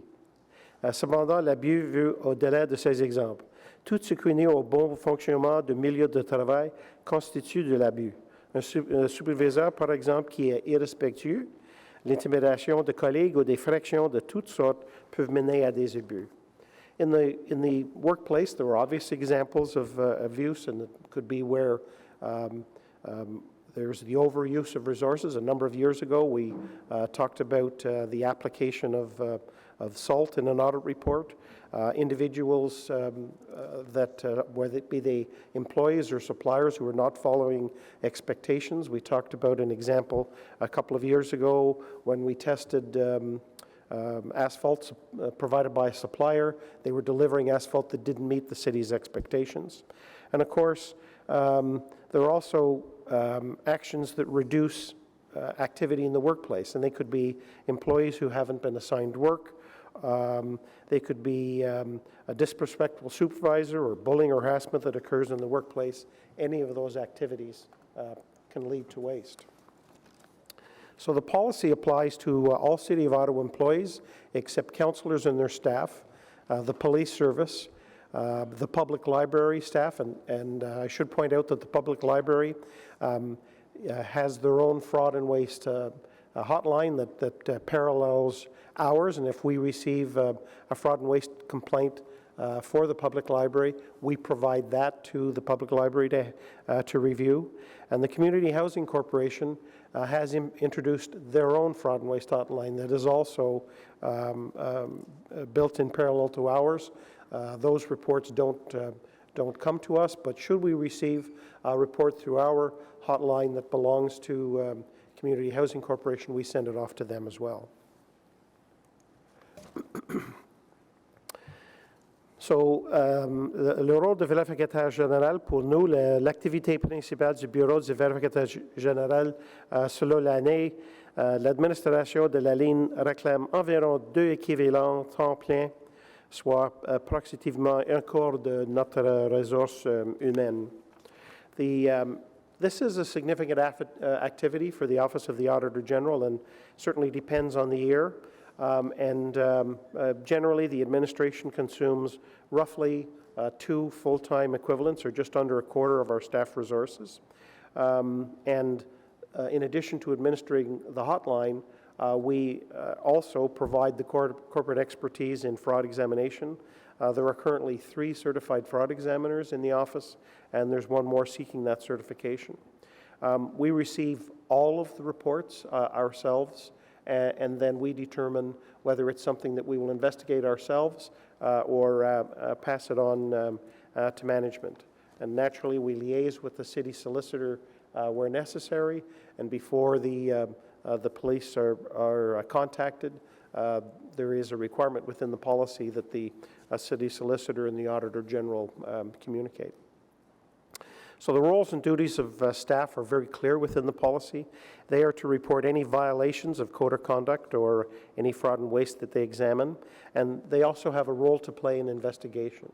And I should point out that 95% of the examinations are reviewed by staff under the direction of the Office of the Auditor General. And when the investigation is done by staff, we sign off on it, and we may request additional information if we felt that there are areas that should be addressed, and those are included in this report that we're bringing you today.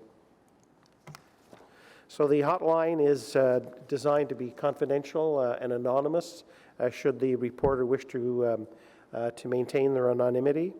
We use third parties to operate the call center, and a third party who operates and manages the website for us. It's accessible through the phone and via the internet, and it's accessible to all residents and employees. It operates 24/7, and over the last couple of years, we've made a number of improvements to make it phone friendly, and we're finding that we can see that when we talk about some of the reports. So, nous pouvons dire que le volume sont stables par rapport cette année en comparaison de l'année précédente. Cette année, dans 2018, nous avons reçu 190 signalements. So we can, the volume of reports are stable in comparison to last year.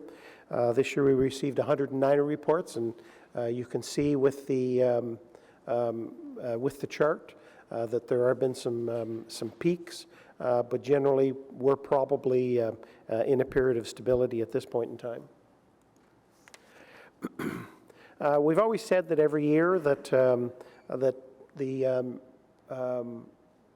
the number of reports coming from public versus employees swings between 60 and 40%, and this year we see the same thing. 57% of reports came from the public. Last year it was 60%, and it's always bounced between those two figures. Certainly, le pourcentage des signalements faits sur Internet augmente progressivement. We can see that the number of reports that we receive by the Internet is growing. This year it was 75%. Last year it was 69%. 2 years ago it was 65%. So certainly we attribute some of that to the fact that people are moving that way, but certainly the changes that we made to the website to make it mobile friendly, we believe have contributed to that as well. We, over the last 2 years, we made some changes to the look of the fraud and waste hotline. We began by making some changes to the look on the website itself, making it, it was starting to look dated. It was 15 years old, and now it's got a little fresher look. And there's been increased, as we promised last year, there's been increased promotion of the line during 2018. There were 2 examples where the fraud and waste hotline was promoted in the loop to all employees with the introduction of a short video, which it's about, I think it's about 3 minutes long, and it talks about the value of the fraud and waste hotline. There was a new poster that was designed. The first time the poster was printed in 15 years, and that was distributed across the city this past year. And one of the things that we do with our auditors is their responsibility when they're in a particular part of the city doing their audits.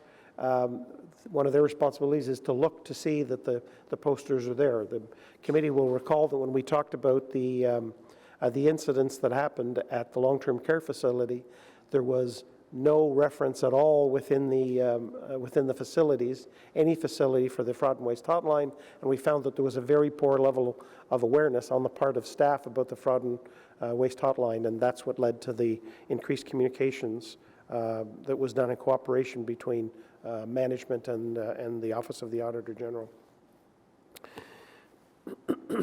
La ligne directe de fraude et d'abus est conçue de façon à permettre une communication bidirectionnelle.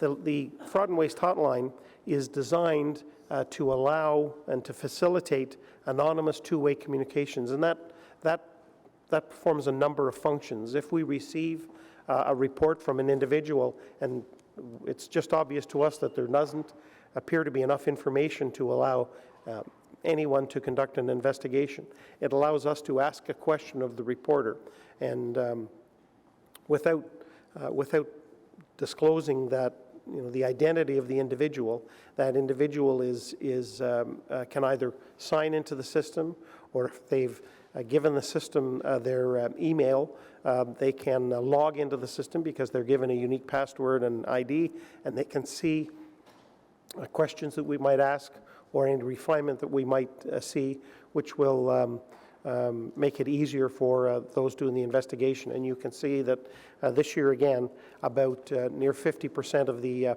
individuals reviewed the reports, and that's consistent with prior years as well. The other thing that we report every year, Mr. Chair, is the number of investigations that are outstanding.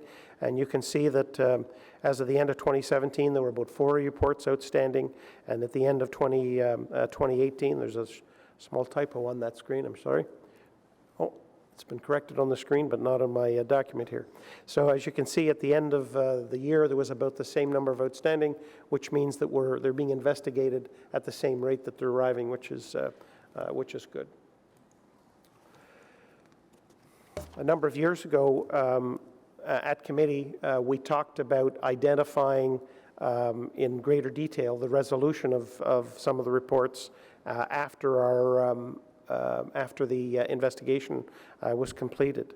And in 2018, 27 of the reports, or 15% of them, were fully substantiated. 36, or about 19% of them, were found to be accurate. In other words, the reporter was reporting something that was absolutely correct, but the activity that they saw was compliant with city policies. There's no wrongdoing. 54 reports, or about 20, just about a third of them, a quarter of them did not give enough information for us to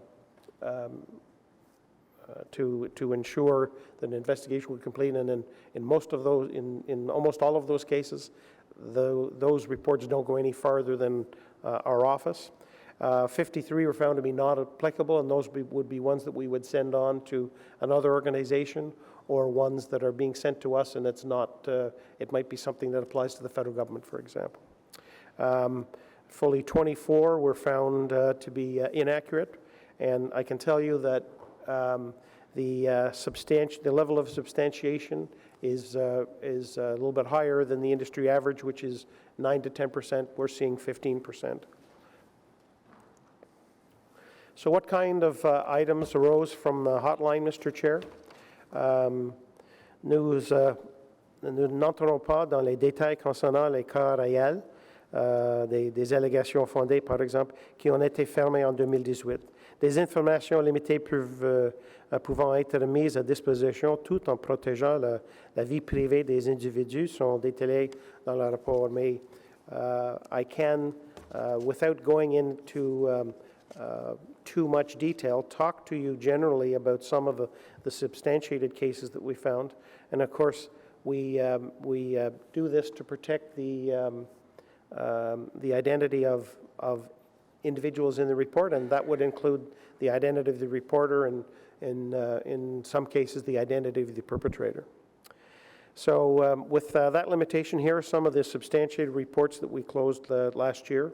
Under the category of unauthorized use or misuse of city property or time, there was a small number of employees that have worked a unique work schedule since 2012 that wasn't properly set up in the payroll system. As such, certain statutory holidays occurred. When certain statutory holidays occurred, some of the employees took a flex day, resulting in overpayments of approximately $7,100. The recovery of the overpayment has been arranged, and all employees have been removed from this work schedule. The payroll system now properly reflects the work that they do, and they're being paid appropriately. The city purchased 6 trucks and attachments to plow snow and spread salt on OC Transport properties. Prior to putting the trucks in service, it was found that once attachments were installed, the vehicle's front axles were overloaded, and the vehicles couldn't perform the work that they were purchased for with the equipment that was purchased for them. This situation occurred because the city-created chart used to access vehicle weight capacities was incomplete, and not all required technical specifications have been included in the request for tender used to purchase the trucks. As a result, the attachments had to be removed from these vehicles, and 6 additional replacement trucks were purchased and retrofitted with the original attachments. The oversight resulted in additional costs to the city of about $82,000, primarily due to the cost of removing the attachments from one brand of vehicles and installing them then on another brand in future. The vehicles were repurposed. In future, Fleet Services will oversee OC Transpo's operational support and maintenance vehicle purchases to prevent this from happening again.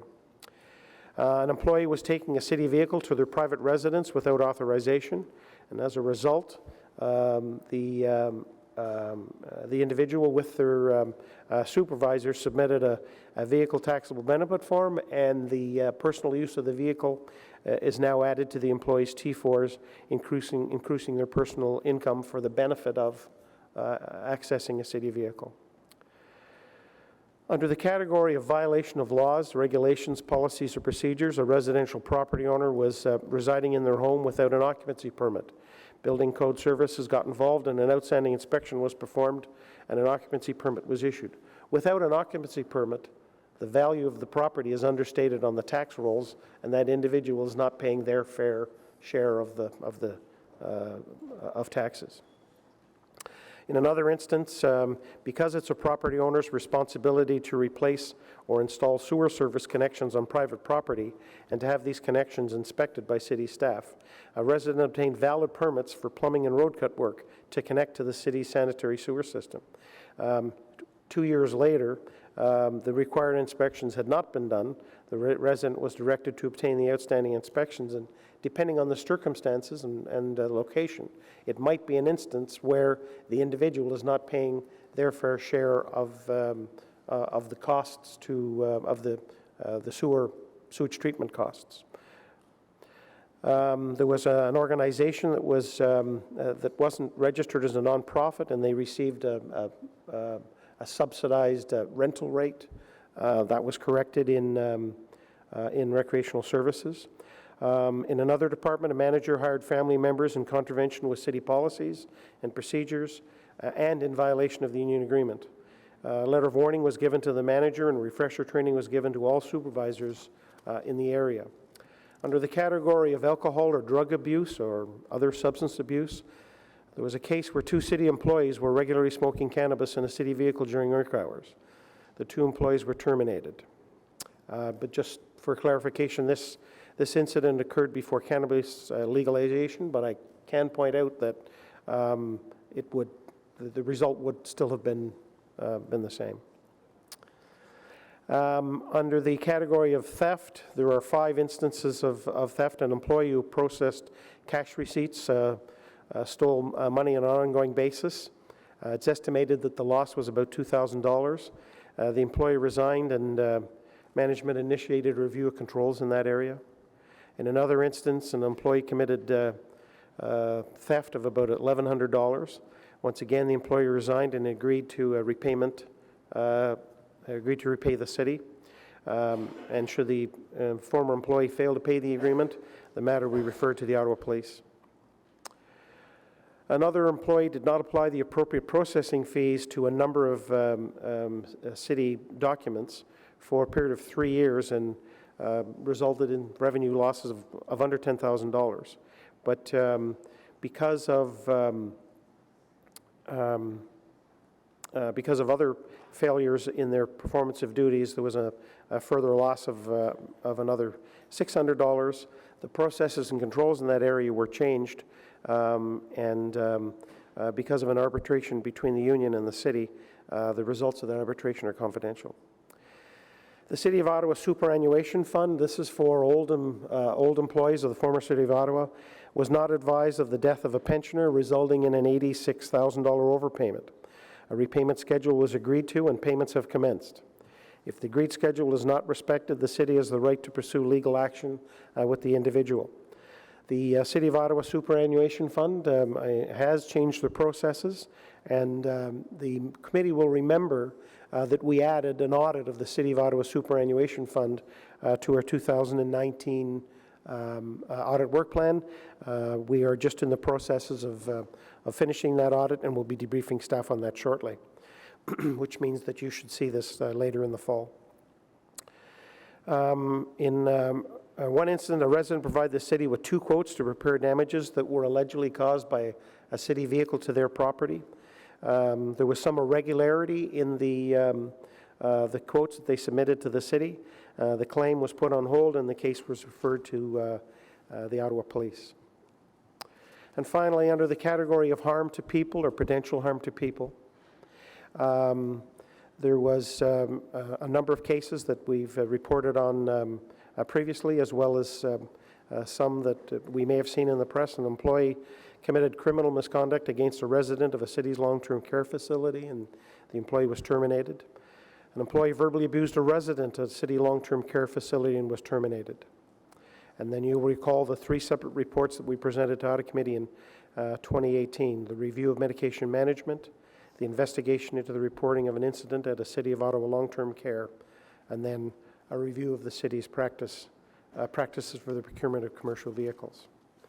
So in summary, Mr. Chair and members of the committee, the hotline is a best practice.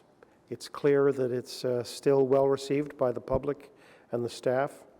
And the significant value of the Fraud and Waste Hotline is that it continues to contribute to the improvement of the ethical culture of the city. And we will continue. Management has also committed to increasing the publication of the Fraud and Waste Hotline, and expect to have continued response from staff and residents in the future. Thank you, Mr. Chair. That concludes our presentation. Thank you, and thank you for the report. And up on the screen, or not anymore, thank you for all the staff at the Office of the Auditor General for your work. Councillor El Shantieri, if you have questions. Thank you, Mr. Chair. And just a question to the auditor. As being a former businessman, we always count for, obviously, it's not necessarily fraud, but it's a waste in a business. Like every business has percentage of waste. And I understand this is a taxpayer's dollar and we are the custodians of the taxpayer's money. But in your opinion, is the city is well run, consider we are $3.6 billion budget, we receive so much money or so much in cash and other. Like in comparison, when you talk about you have 17,000 employees between full-time and a part-time, do you think we have a fundamental issue here, or do you think this is compared to other large municipalities of our size, because we don't have the Ombuds report, the provincial comparable. So I'm asking you, have you checked with other municipalities of our size and see where do we fit when it comes to these things? Mr. Chair, through you to the councillor, it's a similar question that I've answered before, and let me begin by saying, in any organization, there is always room for improvement, and that's at the highest level down to the lowest level. And I believe that it's incumbent on every manager to continually ask themselves, can I do better than I'm already doing? And they, in turn, should be asking that of their employees. And certainly, one of the ways that you can continuously improve is compare yourself against other organizations that are much like you. And one of the benefits of the OMBI process was you had the opportunities to compare your activity against a similar activity in other municipalities. They're not always comparable, but when you begin to compare, when you start to see the differences through investigation, and I say that as an experienced manager, you can identify where you compare and where you don't compare, and that's where you focus. That's where you focus on why is another manager in another municipality delivering a similar activity able to deliver something for less than I can in my municipality.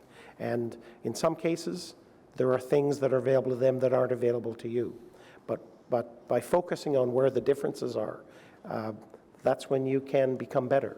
And at the very least, what you should be looking at is comparing. If you're not going to look outside the city, and my suggestion is that everyone should compare themselves to their peers in other municipalities.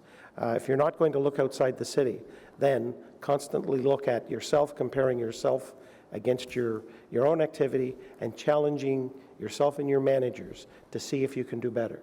And when we report to council on some of the things that we look at, we ourselves look to see what other municipalities are doing. We talked about it in the case of what other municipalities were doing with the emergency shelter program, and we found that other municipalities, in response to the same sort of activity that we were seeing here in Ottawa, that a couple of them went out and used an RFP process to make arrangements with a community to ensure themselves that they were getting the best value for their taxpayers. And certainly that came from seeing a significant change in their activity and asking themselves, what can we do different? What can we do now that our activity is higher than it used to be? So that's a long way of answering your question. I believe that in any organization, there's always opportunity to be more efficient, but only if people are constantly comparing themselves and asking themselves what improvements they can make to be more efficient. I cannot agree with you more about this, but what I'm really trying to put a contact is our municipality, the size of our city, the size of our budget, the size of our employee, compared to other practice in other municipalities of our size. Where do we fit? Are we in good position, or are we in? Because this is important, because no longer we contribute to the Ombuds report, so we don't know what other municipality of our size are doing, and I'm interested in this. And I know sometimes we read something about, some inefficient way happen, and I'm pretty sure anyone been in business will understand sometimes you make the wrong purchase, or sometimes you make mistake, or sometimes your staff burn half a dozen pizza, whatever the case may be. We understand when you run a business or when you run a corporation, there is some loss somewhere. I want to know, where do we fit in comparable to other municipalities, whether in Ontario or in Canada, it doesn't matter, if we know that information. Well, I can tell you that as a city, I don't think that's known. I mean, especially, you talk about OMBI. There were some aspects of OMBI that were absolutely difficult to compare. The comparisons didn't make sense, but there were aspects of OMBI that adequately demonstrated that the city of Ottawa was as efficient as could be, or was one of the most efficient, or even indicated in some areas that there was room for improvement. But the real value of OMBI comes from not continually doing the same thing year after year after year, but from changing it up from time to time and challenging yourself to look at other areas that haven't been measured before. I think what happened with OMBI is it was a good idea that got a little stale, and I know, for example, at the very beginning, there were a number of managers that went out to compare themselves against their peers, And when they found that there were some municipalities that they just couldn't compare to because the differences were so great, they just focused on a small part of Ombi. And dropping out of Ombi was a decision that was made. Maybe it should have been a selective, but there's material still available that can be reviewed and can be used without participating in Ombi. Okay. But there's nothing wrong with managers of the city contacting their peers in other municipalities if it's important to them and asking information of those other municipalities. They see them at conferences. Okay. Thank you very much, Mr. Auditor. Thank you, Mr. Chair. Thank you. Just one question, and I don't know if maybe you're the person to ask, Mr. Hughes, is the reports submitted by employees in 2019, management reported 6 such cases to the fraud of mismanagement or fraud to the fraud hotline. I'm wondering, why would management report to the fraud hotline? Wouldn't they just take discipline themselves? Management is required by the by the policy to report it. One of the things that we could probably refine in that policy is a time period. For example, there was a delay in reporting the theft at Meridian Theatre. Certainly a timely report would have, it may not have changed the outcome, but it certainly increases the likelihood that. So they would report the incident, the crime, and then they can take their own disciplinary action as a manager? The discipline activity always resides with manager. That doesn't come out of our office at all. So they report the incident. We decide if we're going to participate in the investigation. In the case of Meridian at Centrepoint, we did, but we don't participate in the disciplinary I action. wasn't aware that the managers had to report to the fraud hotline. I thought they would report to city somehow, but this is how they do it. Okay. Yeah. Thank you. Yep. Conseillère Kavanaugh, s'il vous plaît. Merci. I wanted to talk about of all the things that were reported, probably the most significant one was on the long-term care.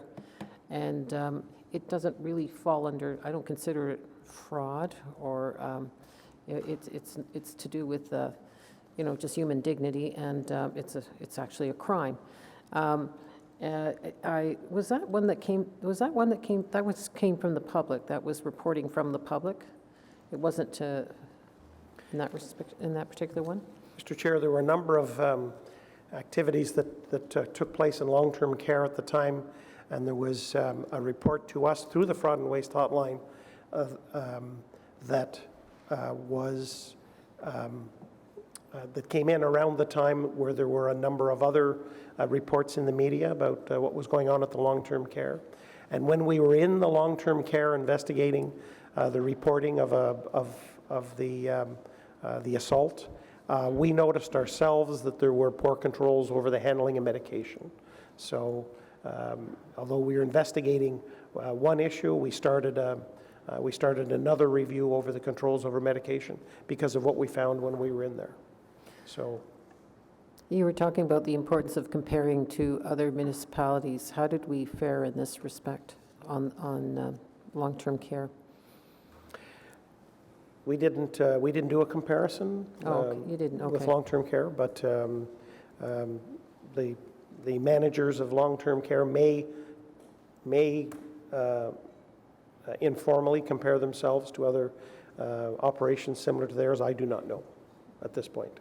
Okay, this is good to know. It's one thing that I'd like to see looked into, because there are programs out there about improving the situation. For example, the butterfly model, and hopefully these can resolve some of these issues. So it's good to have something to look into. Like, obviously we have to do something different, and I appreciate that this was looked into. I think that this is important, just to have this feature, just to give the public, the opportunity to feel like they can participate, even if they're wrong, in terms of the, misunderstanding what is fraud or waste.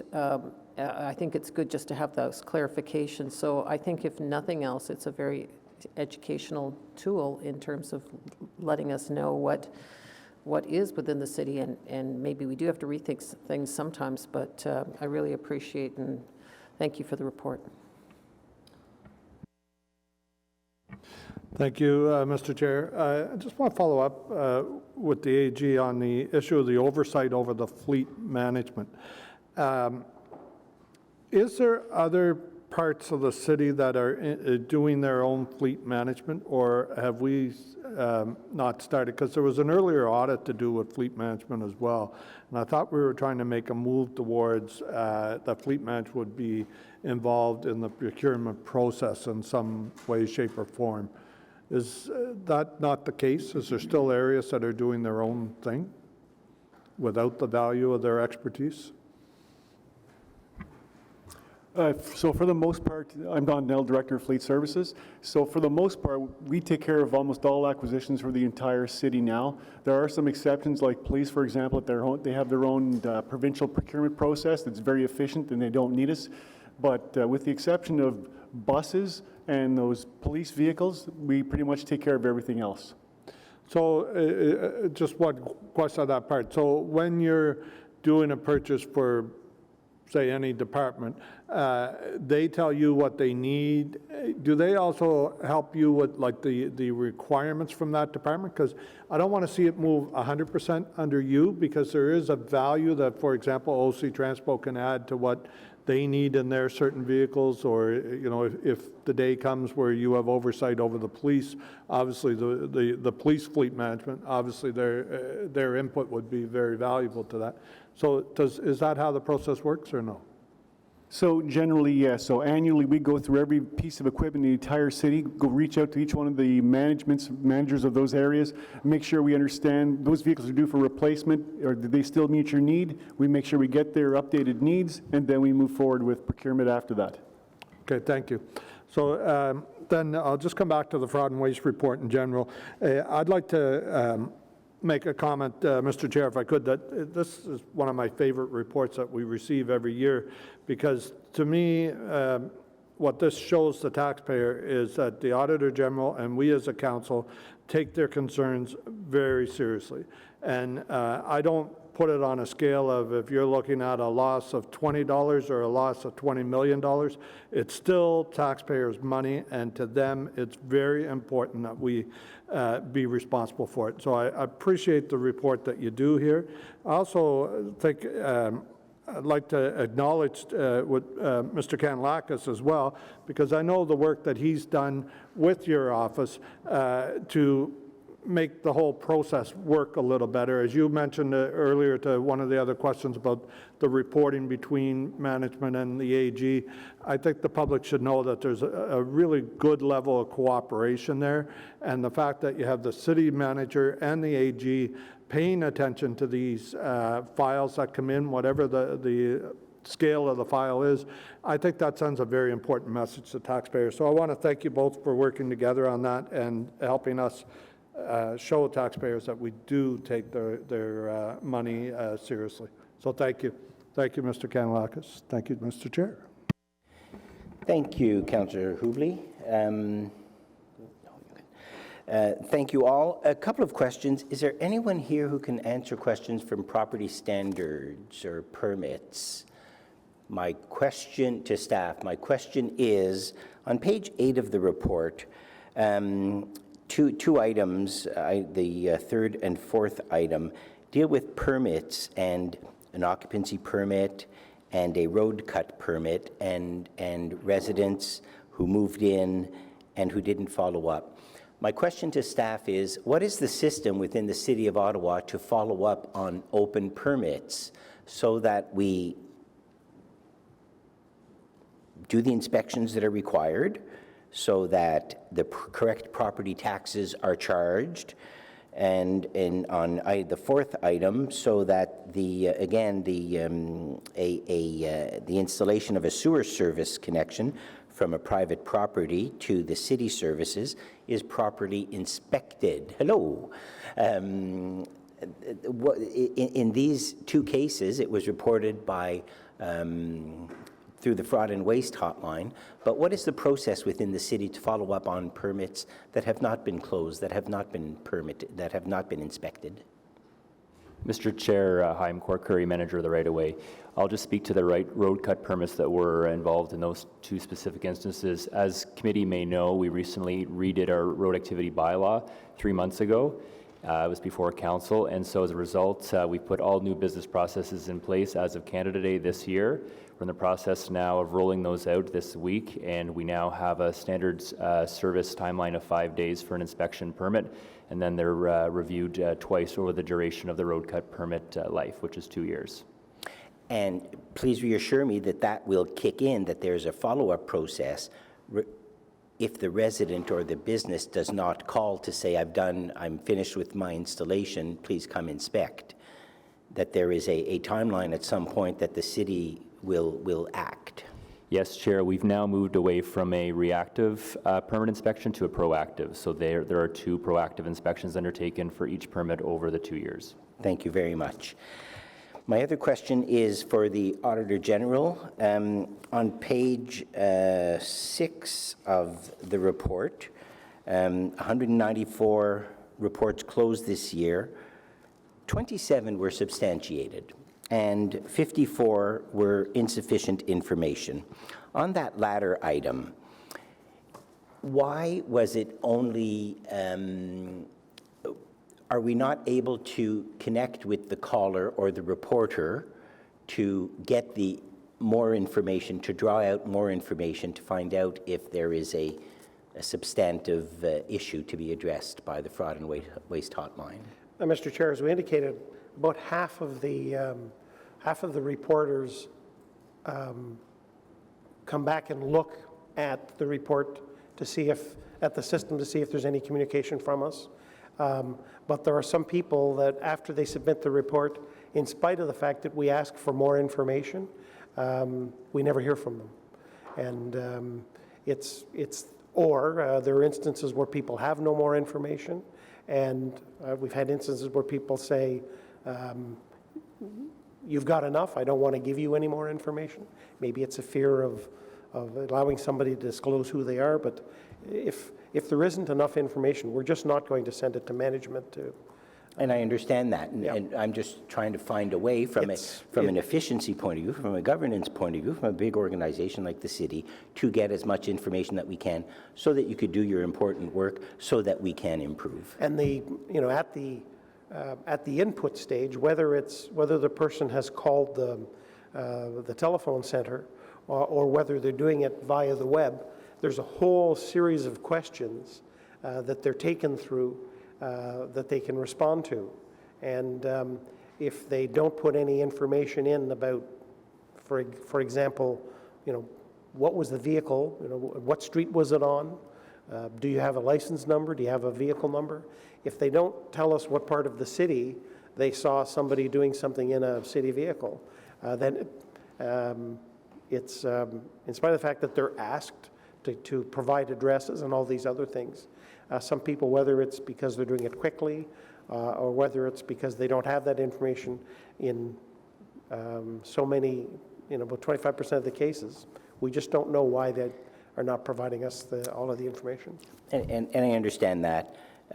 Hopefully in the revamped communications that the Fraud and Waste Hotline will enter upon, that can encourage people to make sure that they leave the proper information, that they're informed as to, as much as possible, the responsibilities of the city and what the Fraud and Waste Hotline can and cannot do, so that your resources are utilized as efficiently as possible, and so that we produce the right corrective action on that. Thank you all. Thank you, Mr. Auditor General, and again, all the members of your office for their wonderful work. The recommendation is that the Audit Committee recommend that Council receive the report on the Fraud and Waste Hotline. Is that carried? Okay. Thank you. There are no in-camera items. Any notices of motion? Inquiries? Other business? No. Motion to adjourn? Next meeting is undetermined. Everyone have a nice summer. Bon été.